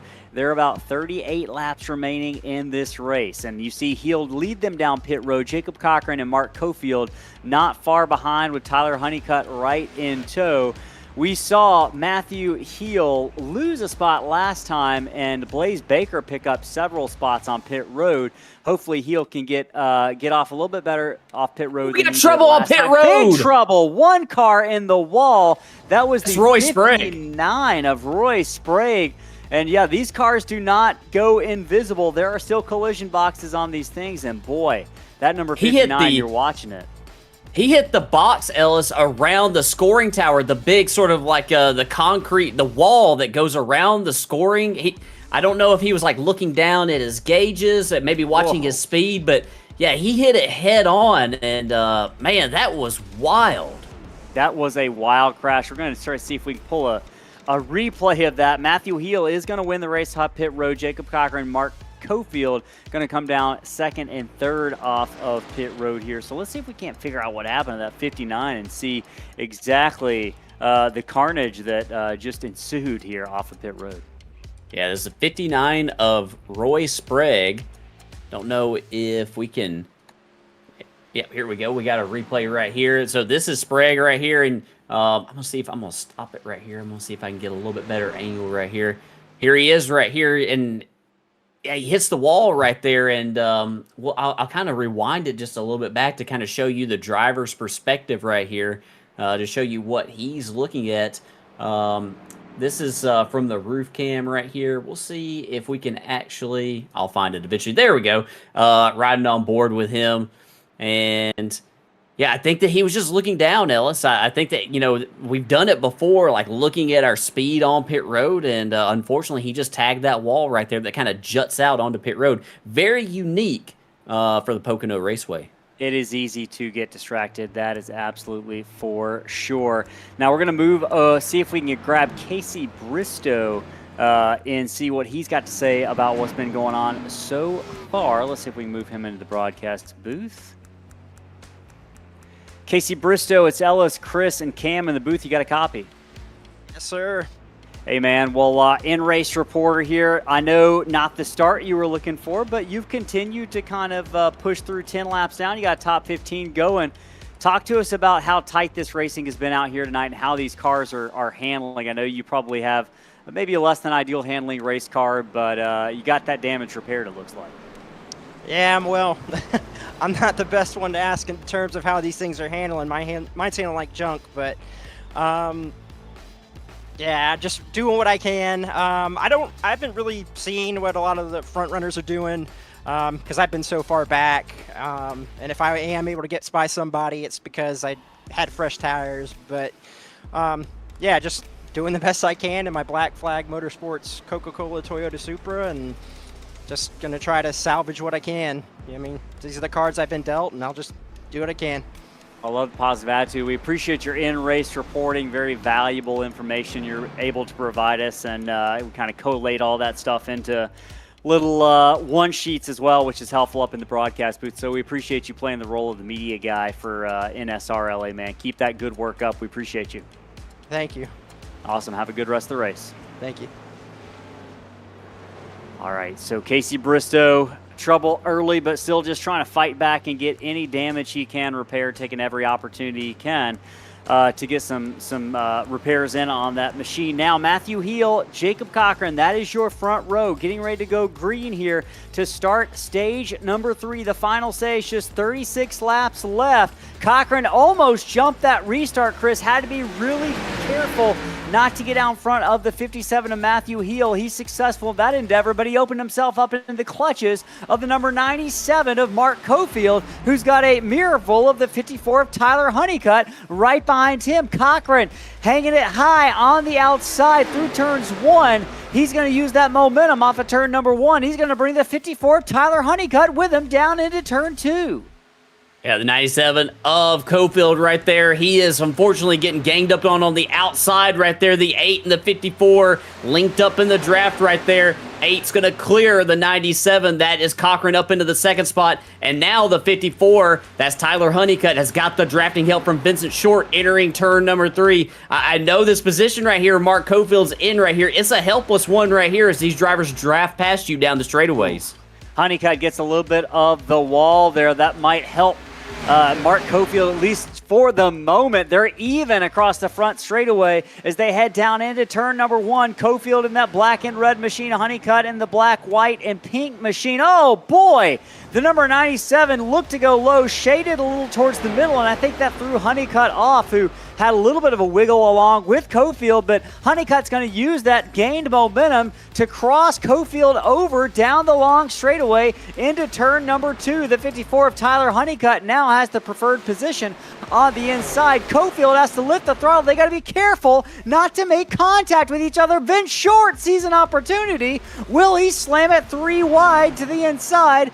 Thinks better of it. He's going to allow Cofield and the number 54 of Tyler Honeycutt to fight it out amongst themselves. Cofield's going to be the victorious here, won at least for a second, but Vince Short is going to use that opportunity to try to pass the number 54 of Honeycutt, move Vince Short potentially up into the 4th position if Honeycutt doesn't try to fight it off down into turn 1. No better time than this right here, Ellis, to possibly be able to complete a pass right here. Vincent Short's going to have that position on Tyler Honeycutt. He's going to move up here into the 4th position. A little bit of quiet night right here. Oh, battle for the lead is on. I think Jacob Cochran, he almost had position right there on Matthew Hill as they approach the tunnel turn. Matthew Hill is still doing all he can, Ellis, to try to break the draft. Jacob Cochran is being very aggressive here on this restart. Probably driving a little bit harder than he has most of the night right here to put as much pressure on Matthew Hill as he can. We talked about how much track position matters. Get them while you can. And right now, Jacob Cochran is doing everything he can to get by Matthew Hill with just 34 laps. Now 33 laps remaining with 1 pit stop between us and the checkered flag. Pit strategy is going to come into play here. When drivers pit, how much laps they have on their tires when they pit is all going to be a factor. These drivers have already started to contemplate and mull over in their heads on top of every other task they've got to manage in the race car at this highly technical Pocono Raceway. And you mentioned it, Chris, I've been impressed with Hill's kind of use of that IndyCar maneuver. We're used to seeing those things in those open wheelers at Indianapolis Motor Speedway trying to break the draft, but so far, I guess Healy's kind of channeling that Penske IndyCar energy right now, trying to break that draft on Jacob Cochran, and so far he's been successful. Yeah, and you have to be very careful. Matthew Hill, he's doing this, and he's done a good job of kind of breaking the draft, trying to do, everything he can to, minimize the gains and the effects that, the second place driver might have. But you have to be very careful if you're Matthew Hill because, doing that snaking down the front stretch, he's not really doing any snaking. He's just kind of like easing to the inside to try to break the draft a little bit. But you can miss your marks going into the next corner. If you don't get back into position before the corner, just staying down there a little bit too long might set yourself up for possibly missing your line into the next corner. And Jacob Cochran did a really good job that time, Ellis, through the tunnel turn. He's got a lot of pressure, a good run right up to the back bumper of Matthew Hill. And he was a little bit lower. He kind of charged up in the center of the corner right there. And he is, man, these cars, both the 57 and the 8 Ellis, they are very, very close on speed to each other. Yeah, and you can see the lap times just mirroring each other lap after lap. And that car length or two that separated the top two for what it seems like has been the better part of this stage. And boy, Cochran lunges towards the back bumper of the number 57 of Heel, showing his cards a little bit here. How much as a driver are you hoping that kind of getting that close might, ruffle a little bit of some feathers and maybe catch that driver off guard and force them into a mistake? Yeah, you definitely want to do that. You want that driver looking in the mirror. You want them possibly, being distracted. Oh, Mark Cofield tags the wall right there off of turn number 2. You definitely want them to be able to do that because that, that's the easiest way to pass is just to force the driver in front of you into a mistake. Ellis, I don't think I've seen a driver all night be as good through turn 1 as Jacob Cochran has. He has been so solid in that corner, and I think that's definitely his area of the track right there where he's probably going to try to get a run on the exit of turn number 1 and possibly be able to turn that long pond straightaway into a passing zone if he can right here. Look how he closes up right here on the exit of 1 right here. If he can possibly get a run, get a draft, he's super, super close to Matthew Hill right here, getting Hill all kinds of loose and sideways as they enter turn 2. And he'll kind of just masterfully, ice water in his veins apparently, kind of shrugs that off and says, is that the best you got? Because with all that pressure, number 57 ran turn 2 pretty much perfectly, it looks like. He did. Now Cochran trying everything he can to use that inside line to maybe pick up a little bit of speed through turn number 3, that final corner, but he doesn't really have much speed to gain. In fact, he loses a little bit. That number 57 got through and off of turn number 3 far better than Cochran did. He picked up about 3 or 4 car lengths on him. Want to throw a shout out real quick back to 11th place, Chris, the driver we haven't really talked much about tonight, Alex Pollock in that number 92 machine.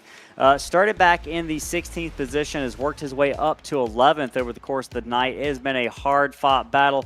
He's seen some contact. You can see that right front has seen better days in that 92, but he's running 11th place, and it's been a nice kind of stretch for the number 92. He finished 8th at Martinsville and top 15 at Rockingham, and looking to advance on that one just a little bit. So looking for his 3rd top 15 in a row in that number 92 machine. And Alex Pollock, I believe he probably painted that paint scheme.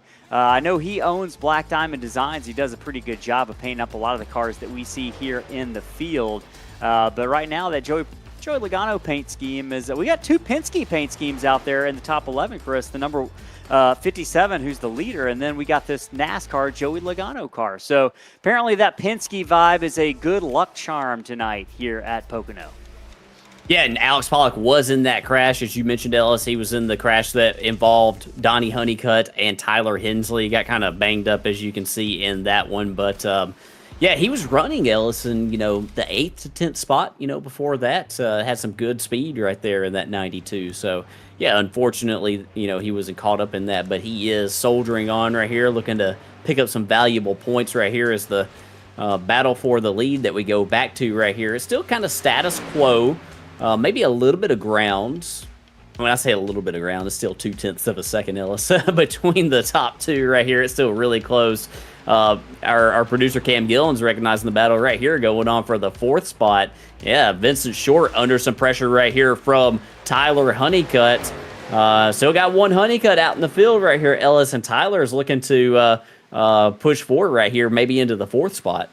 Yeah, Tyler Honeycutt working his way potentially into the 4th spot. The other Honeycutt that you mentioned kind of out of the race, Chris, Donnie Honeycutt, pole sitter, led really much of the first stage, got caught up in that lap 25 crash that put us under caution for the second, and second of only 2 cautions tonight, back in 16th, 18 laps down. So not able to follow up that win last week or 2 weeks ago at Rockingham. But his relative, Tyler Honeycutt, who's also the points leader, Chris, has slowly crept his way back into the top 5, looking for 4th position here potentially any time. He loses a little bit of ground to Vince Short there, but yeah, Tyler Honeycutt, it's just been a great season so far. I'm looking at the stats for Tyler real quick, and he does have a 2nd place in Las Vegas, but this 54 car is one that has not been in victory lane so far this season, so keep an eye out for 54 of Tyler Honeycutt. It's been an average 6th place finish, Chris. So he's done pretty much everything other than get into victory lane with sorry, I was looking, my stats disappeared, but he has run 2nd, 5th, and 4th over the past 3 races. So you can't complain about that. No, not at all. And you're not the points leader, for any reason. He has been super, super consistent all season long, and doing a great job out there in the 54 tonight as well. Just doing Tyler Honeycutt things, just being nice and steady and consistent. And I think that's a driver you're going to have to contend with all season long right there in that 54 right there. And I wouldn't be a bit surprised at all if he is possibly going to be one of our next first-time winners that we see as this season goes on right here, Ellis. And starting to get ourselves into that window of possibly being able to make it to the end on fuel, Ellis. These drivers can still go a number of laps, but we think they can go around I don't know, about 21, 22 laps on a tank of fuel. So I'd be interested to see right here if maybe a driver, Jacob Cochran, has lost a little bit of ground, it looks like, to Matthew Hill. Yeah. Be curious to see if maybe one of these drivers here will elect to come to pit road right when the window opens to try to gain some ground, gain some track position possibly. Yeah, and that window is going to open in roughly about 2 laps or so, we believe.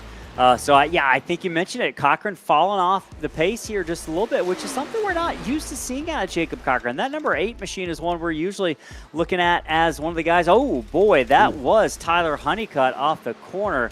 I believe that was number 54 who really struggled off the corner there. And you can see the number 23 of Travis Bieber really kind of capitalize on that and draw right back up to the back bumper of Honeycutt. So one of the rare mistakes that we see of the number 54 of Tyler Honeycutt there. But Cochran usually really good at saving tires, and it looks like Matthew Heel might have bested him his own game. But as soon as I say that, Chris, Cochran fights back with a lap time faster than Matthew Heel that time by. I'm curious, Chris, are you able to maybe, once we cross the line this time, do a lap on board so the fans at home can kind of see what this looks like from the driver's perspective? And we'll potentially, if you're game for it, maybe do it here when they cross the line? Yeah, that sounds good with me. I mean, maybe we can it might be good to do it the second place car of Jacob Cochran, so that way we can kind of watch the car in front of us of Matthew Hill. Drivers working their way out of turn number 3 right now, coming to 22 laps to go. The pit window, we believe, is going to open this time by one driver. I believe that is Tyler Honeycutt, the first one to elect to come down pit road. Chris, let's see if we can't ride on board with Jacob Cochran as he tries to chase down Matthew Healy. Yep, we're going to watch Tyler Honeycutt come down pit road. It is a pivotal pit stop here. Keeping our eyes on several cars, looking to see if they can't maybe gain a bit of an advantage by coming down here and getting fresh tires. We're riding on board right now, it looks like, with the number 8 of Jacob Cochran. We'll wait for him to get back to the start-finish line. And, Chris, we got one car stopped right there. We got 2 cars crashed in turn 3, Ellis. They're all the way down here in the grass as we went by right there. That was Tyler Merkel, I believe, in the number 6. Yeah. And I think that might have been, I think I saw Alex Pollock as well. Pollock, I think, was the car who had trouble. It was Alex Pollock. Not sure what happened and just kind of, you know what? There was contact with the 43 of Michael Cole, yeah. Yeah, contact with Cole right there turned Alex Pollock into the outside or into the inside wall. Tyler Merkel had nowhere to go right there. And, man, that was right in front of our race leaders. You got to get a little bit nervous when you see a car sliding up and down the track. You're not sure where they are going to go, and it looked like Tyler Merkel just kind of fell victim to that, but the leaders were able to get by cleanly. Now just 20 laps to go here from Pocono, and Matthew Heel continues to lead. Chris, I don't know if we're not going to get probably an on-board view. So there's Cochran. Let's take a look at Jacob Cochran. He is the first driver to go down pit road, and that does not surprise me, Chris. Not surprised at all that the 8, who is seemingly maybe losing a little bit of luster on those tires, is the first to hit pit road. Yeah, he was not gaining as much ground. You know, he, as you mentioned, he was losing ground to Matthew Hill right there, and so I think this is a good move, a good call for the number 8. I'm going to see how I think he missed his marks. This is a pivotal mistake right here.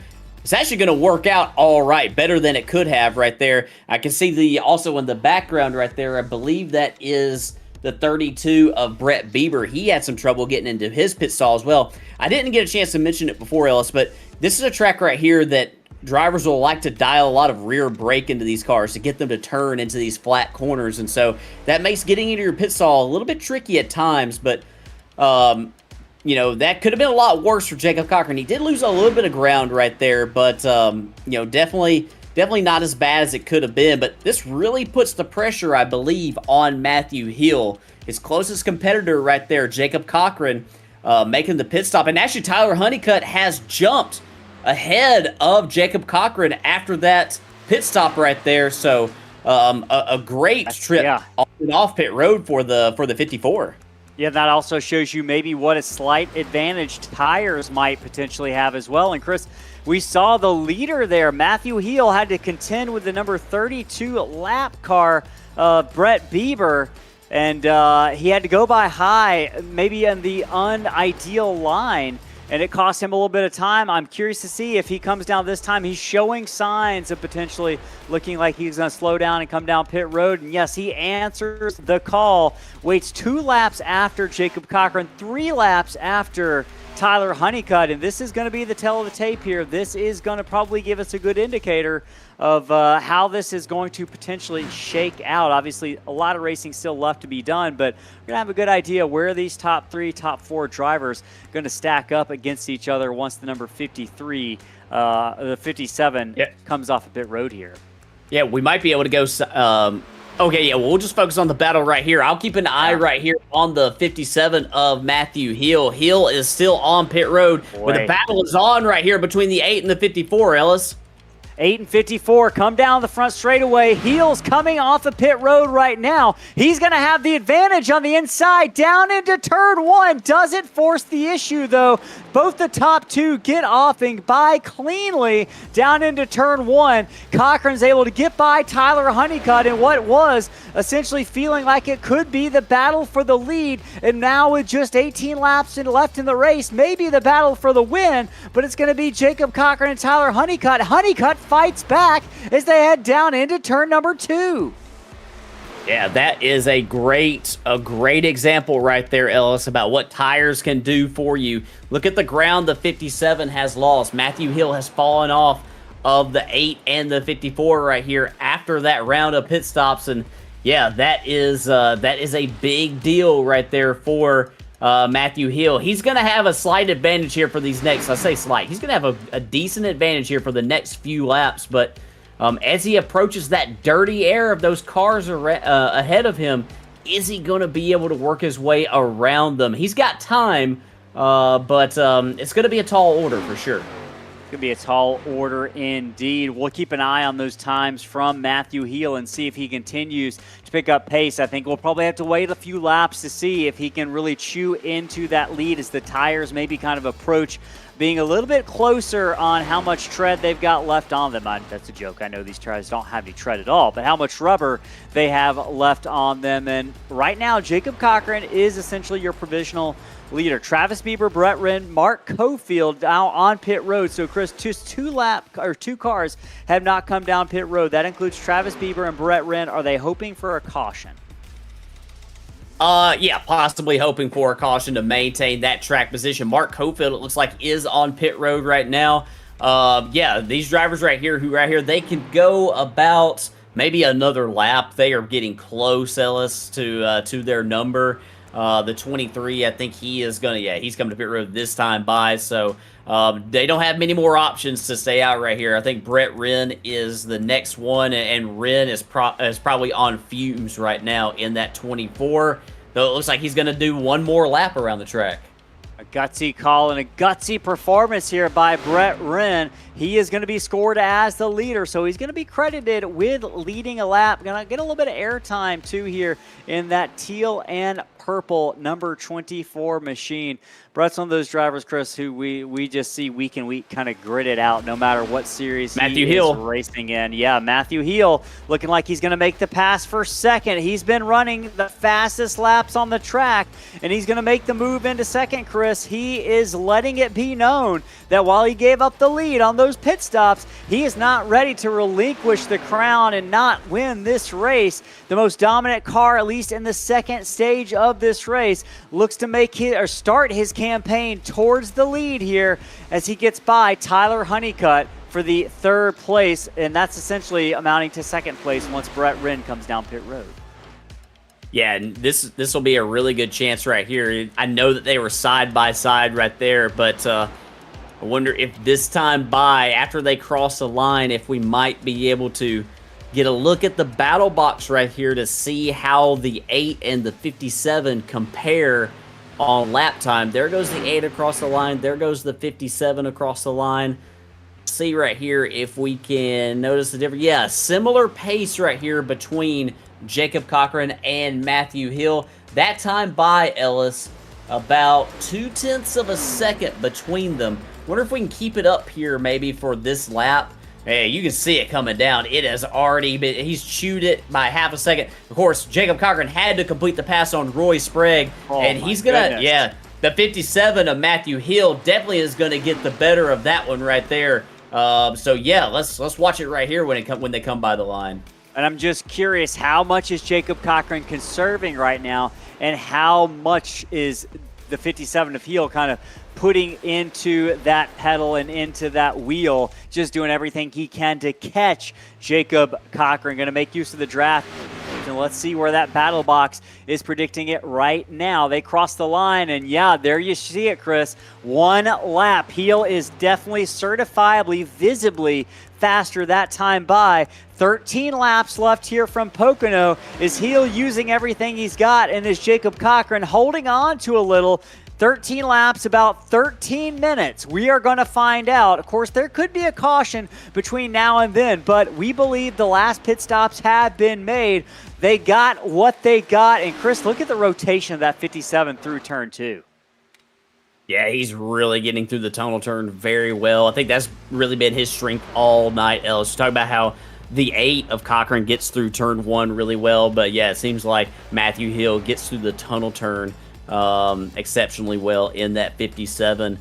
Yeah, Jacob Cochran doing the same thing that Matthew Hill did earlier, trying to break the draft down the front stretch right here, doing everything he can to try to not give any type of advantage right there. Battle box down to 0 laps. It's predicting this lap, and we're going to see it possibly.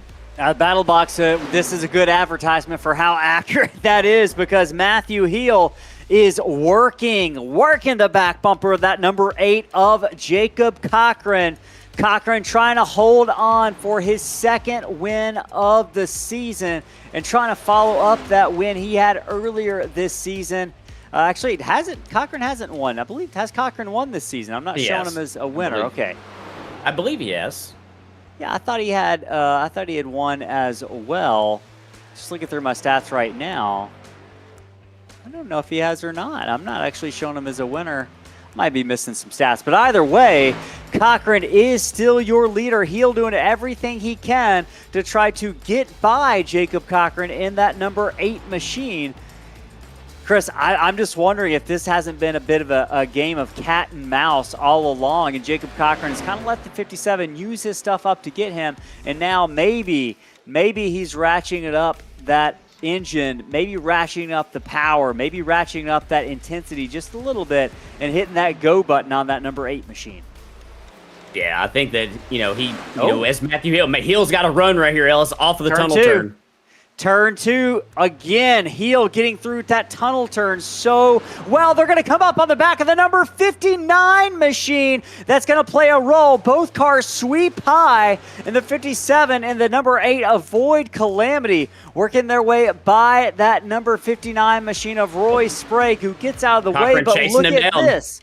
Big moment there. The 57 tries to break the draft. Cochran follows him down there. Just 10 laps left. Cochran in the wall. Oh, no.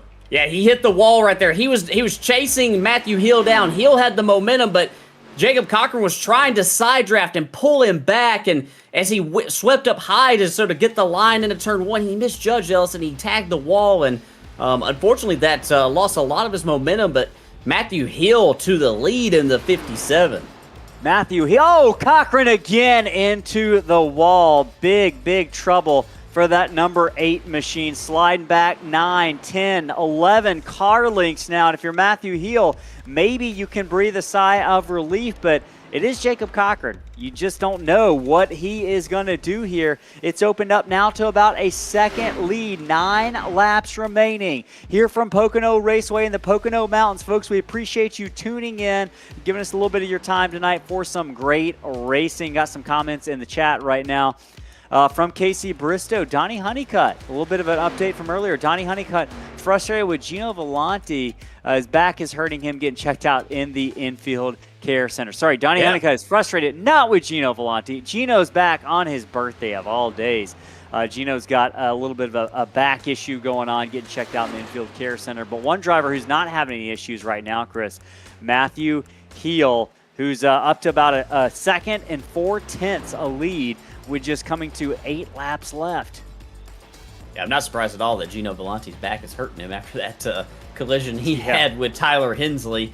Yeah, we hope that definitely gets better right there. But yeah, we're seeing these cars right here. We saw Tyler Honeycutt. We saw Jacob Cochran. These cars getting sideways off of turn number 3, getting very close to that outside retaining wall, doing everything they can to gain as much ground as they possibly can. Got a good bit of separation right here. This is probably the closest battle, I think, Ellis, right here between the 23 of Travis Bieber and the 55 of Vincent Short. This is the battle for the 5th position right here. Bieber in that red and black and yellow 23. The gray and blue number 55 is Short. And yeah, that's probably the closest battle for position. Other than, there's also a battle going on for 7th spot as well, Ellis, between Ryan Bittler and Brandon Vees. There's Bittler in the 9 and Vees in the 65. Great run tonight for both of these drivers, solidly in the top 10. Yeah, it is Ryan Bittler's hometown racetrack. Currently running in the 7th position, and it's been a spate of pretty good finishes over the past few weeks for Bittler. 9th at Martinsville, had some trouble at Rockingham, finished 15th, but was excited to head into here at Pocono home racetrack, and so far looking good. Bittler was in a little bit of trouble earlier, but he's gotten a lot of that damage repaired, but Brandon V is pouring on the speed here. And we've seen Brandon do that later on in these runs. We saw him make up so much time at the end of stage number 1. And he's doing the same thing here, looking to go from 8th and catapult himself into the 7th position in that Aflac number 65. Yeah, he's putting a lot of pressure right here on Ryan Bittler. Going to peek to the inside, entering the tunnel turn right here. Bittler's not going to put up a very, very difficult fight right there on the 65. I think that he's recognizing the speed out of that 65, and I think he's going to be really content, it looks like, to bring home a top 10 finish tonight. Brett Bieber right behind them in that number 32 machine. And Brett, I was looking for stats on Brett. I don't actually have any stats for Brett this week. Not sure why, but he is, Brett started back in the 19th position. He moved up to 10th in that number 32 Bell South machine. Good looking paint scheme. You can see, right, just 10 positions gained, and he's coming on strong here in the final portion of this race with just 6 laps left from Pocono. Chris, they're clicking away, and I don't see Jacob Cochran gaining any ground on Matthew Heel right now. In fact, he has fallen back just a little bit. I think there was a good bit of damage done to that car when he got the wall earlier.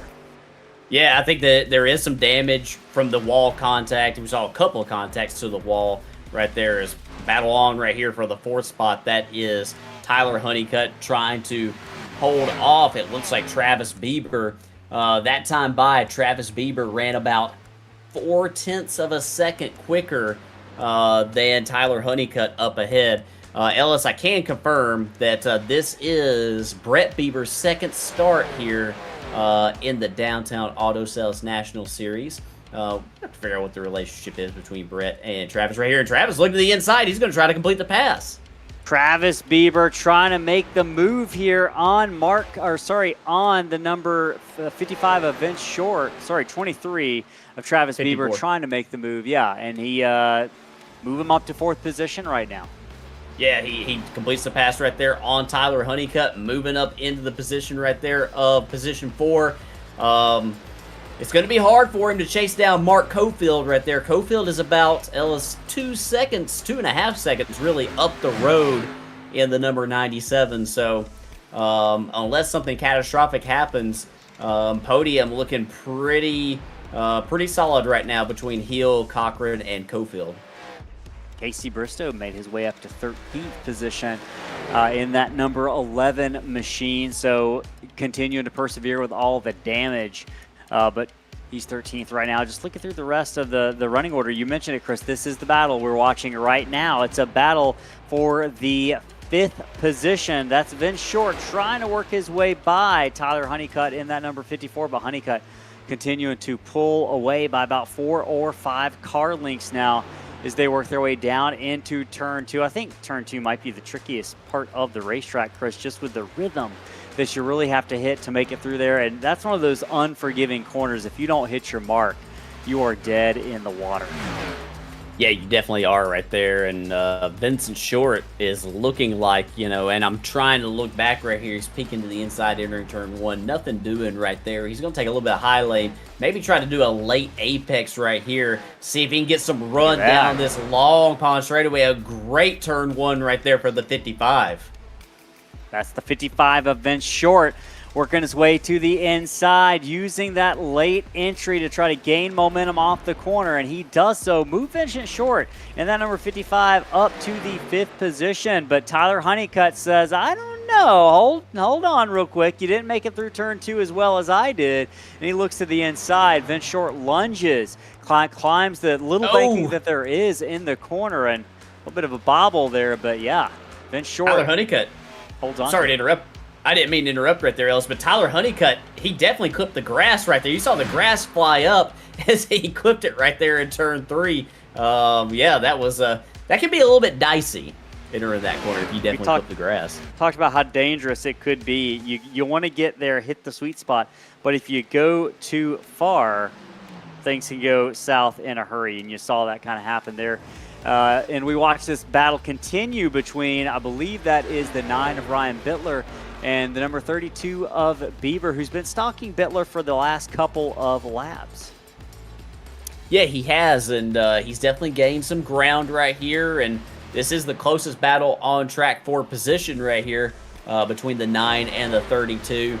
We saw Ryan Bittler earlier as, Brett Bieber got through the tonal turn so well right there, and he is going to have position right here. Ryan Bittler not putting up a big fight right here. He wants to take home this top 10 as Matthew Hill has taken the white flag.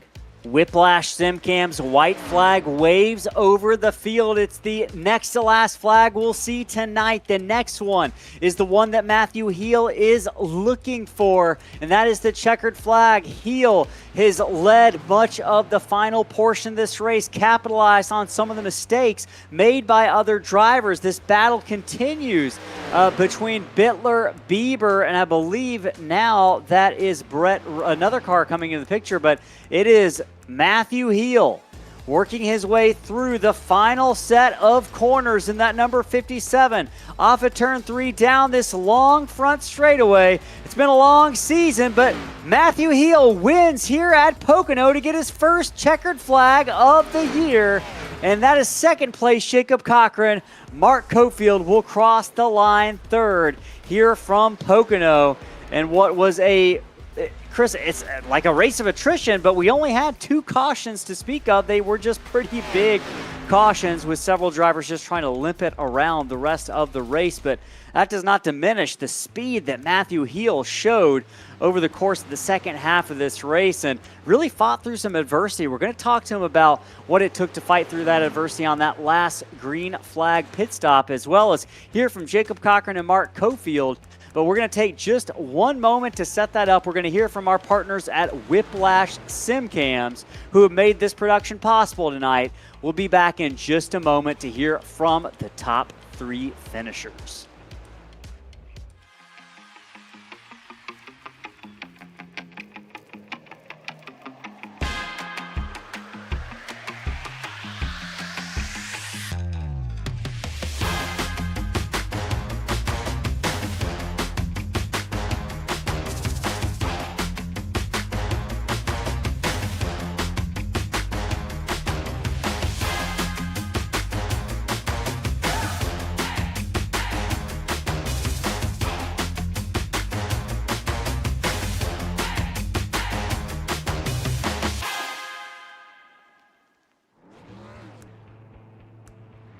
All right, back here live from Pocono.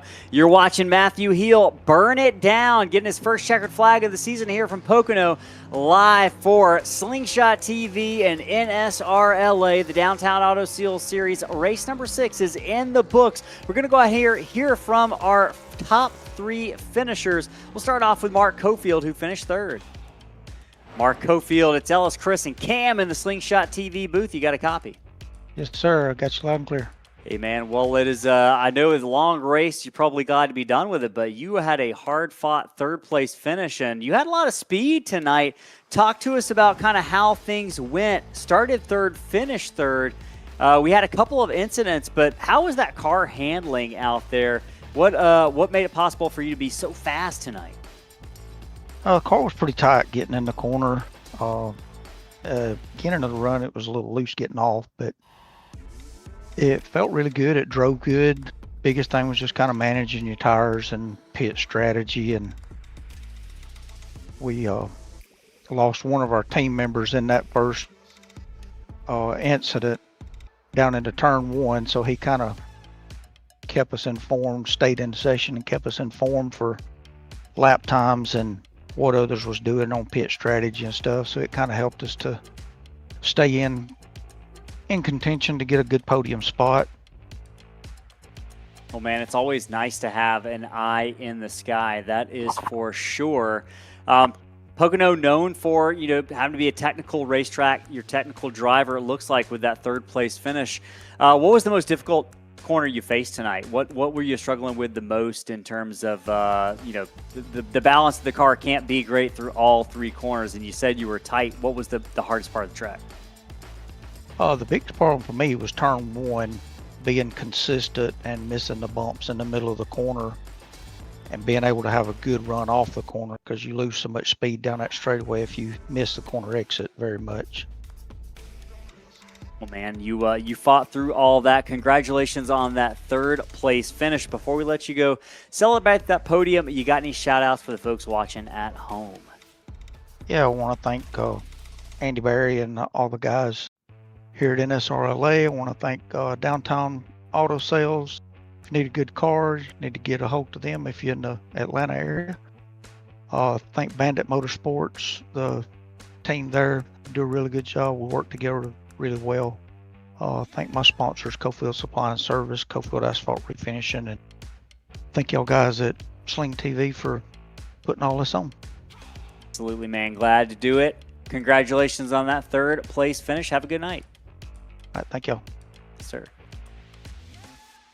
All right, Chris, I believe you are currently standing by with our second place finisher, Jacob Cochran. Jacob Cochran, our second place finisher. This is Slingshot Booth. You got a copy? Yes, sir. Well, Jacob, we saw you. You had that Downtown Auto Sales Ford looking really good tonight, all up in the top 5 for most of the night tonight. Tell us about your night. Tell us about the handling of the car. We talked to some people in the pre-race that said that they thought it was going to be pretty tight as far as the handling on these things. Is that what you experienced? And what more did you need to possibly make a run at that 57 tonight? Yeah, it was. I mean, they start off tight and it just built tight over the run. I don't know. Matthew was the best car. I mean, the whole race. I don't know. I just couldn't keep the tires on it. And I thought maybe if I could get in front of him, I could maybe manage it a little bit better, and I just didn't have a big enough gap. I knew when he was coming out of the pits and we were coming by him on the front straightaway, I knew it was going to be a little tough. But yeah, I mean, like I said, he had the dominant car. I mean, he deserved it. So. Well, hey, man, you definitely gave him a run for his money right there on that final run for sure. We watched you, Ellis and I were watching you earlier in the race, and it definitely seemed like you were getting through turn one better than most of the competitors that were around you. What was the most challenging corner on the track tonight for you? Turn 3. I struggled in 3 the whole race. I just couldn't get it where I wanted it and get enough speed off without hitting the wall.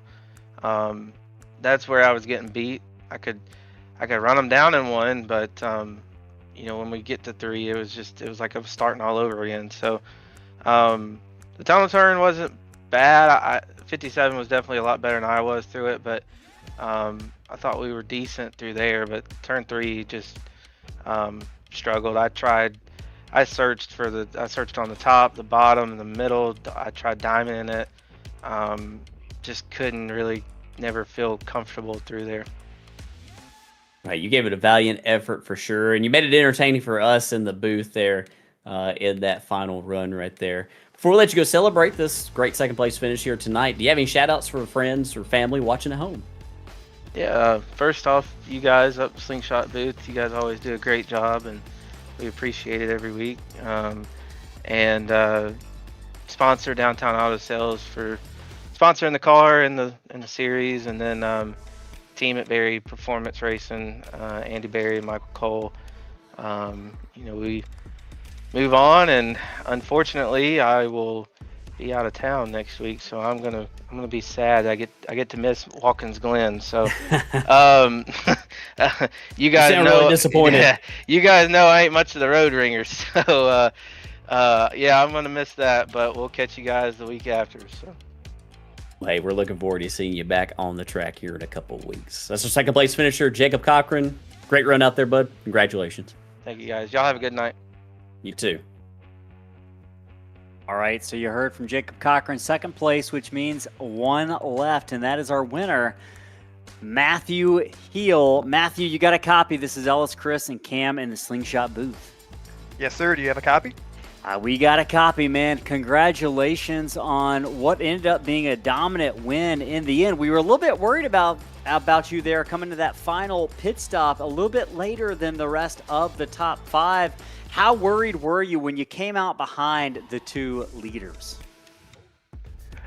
Well, first of all, I just got to thank my family and a few of my friends that watched tonight. I was really happy to put the Jankowiak Racing 57X in victory lane for the first time in, well, forever. This car has been, it's kind of been a curse. I ended up winning the Whelen Modified SK Points Championship last year in a different paint scheme, and then I switched over to this one, and I wrecked out like 6 races in a row and threw my hands up and said, I'm not doing this again. And so far this season, with switching over to this paint scheme, I've been getting nothing but just junked into turn one. So to be able to finally get that monkey off of my back and be able to return to victory lane, especially in such a dominant fashion, it's really, really cool. But to be honest, I haven't pitted one of these cars in a really long time. I ran a league race at Pocono last night in the ARCA cars, which is what I'm mainly used to. I actually just finished wrapping up the ARCA Point Championship for Division 2 last night, so pretty excited about that one. But I was just kind of watching the other guys, and I knew I had a little bit of an advantage, and I just decided to kind of take it easy into pit road. I knew that I was going to have to work for it again coming out of pit road when first and second place got by me, and I was just able to, not lose my cool and kind of navigate around those guys. They treated me well and didn't drive into me like some other cars did previously. So just, really stoked that everything kind of panned out. And man, I feel bad for the 22. He had such a fast car, and to get taken out in that fashion by that driver is just such a bummer. Me and him should have been battling wheel to wheel that whole race, and I feel bad that his tenure ended a little bit early. But super excited to be back in victory lane, and I'll stop rambling and let you guys ask questions. All right, no worries, man. You got every right to say everything you need to. You are the winner tonight. I am curious. We were watching you turn 2. You were just smoking everybody through turn 2, man. Obviously, that was your best corner. I'm curious about what the most difficult corner was for you tonight.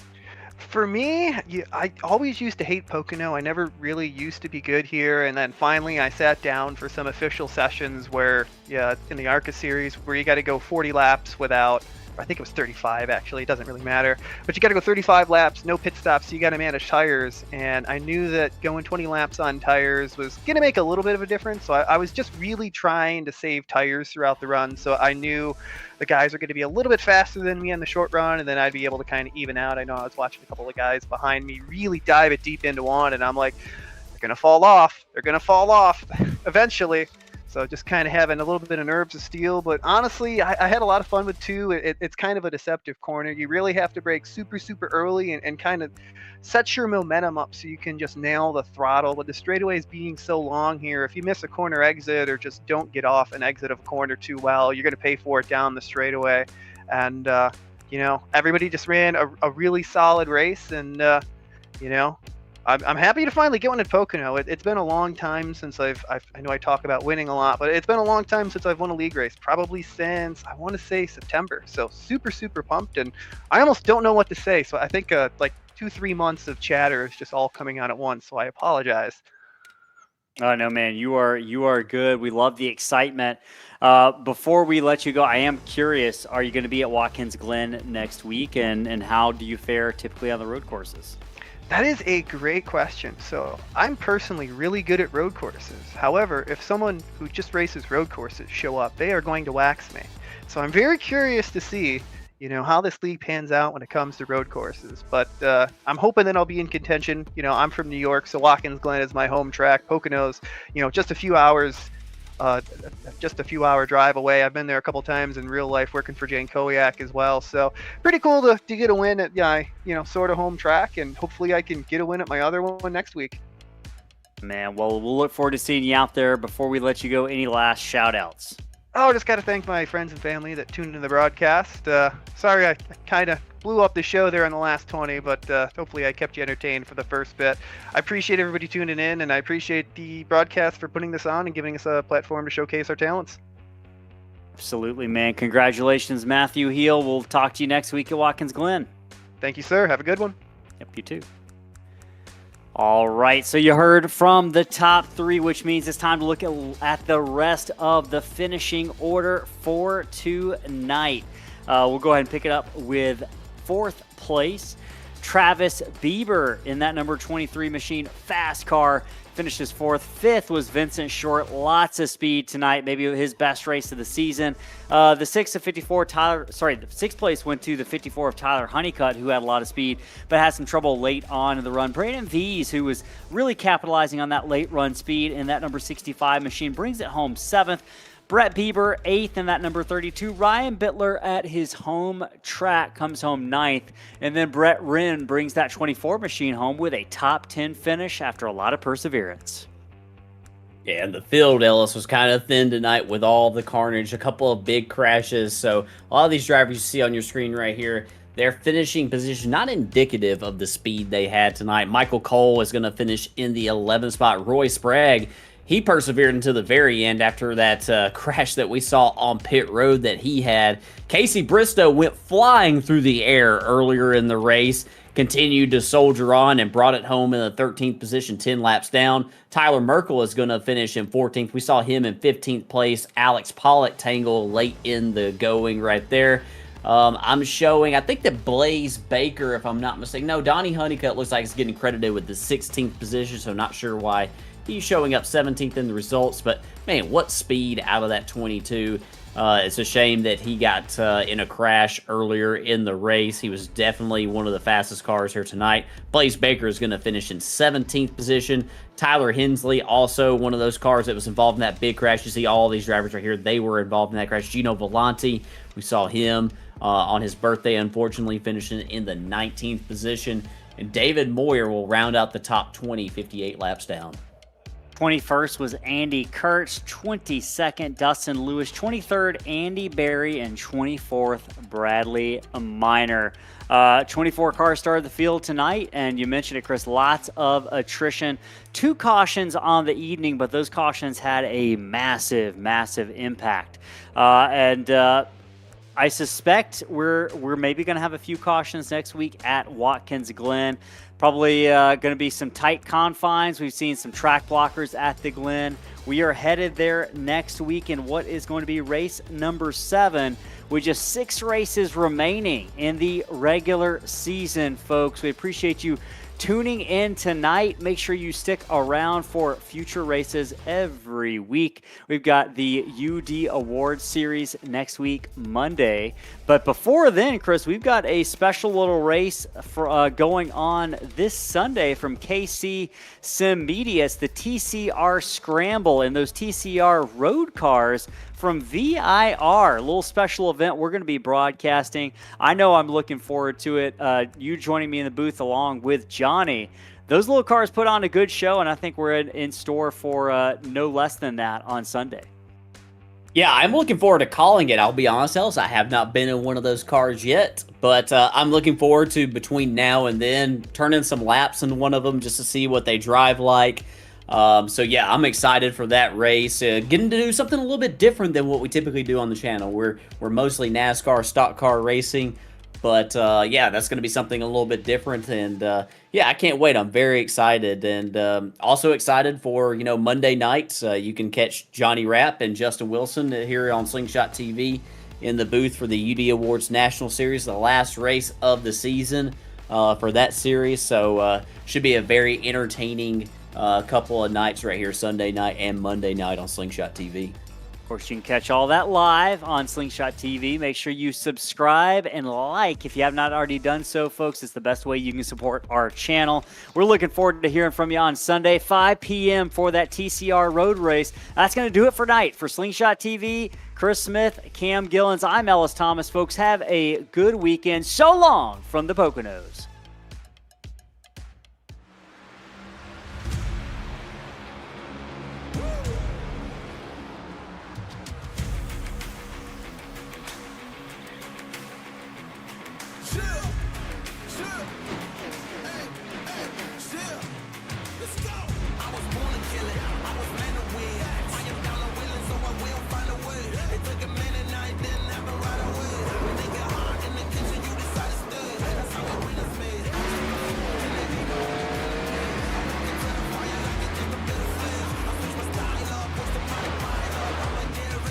Trying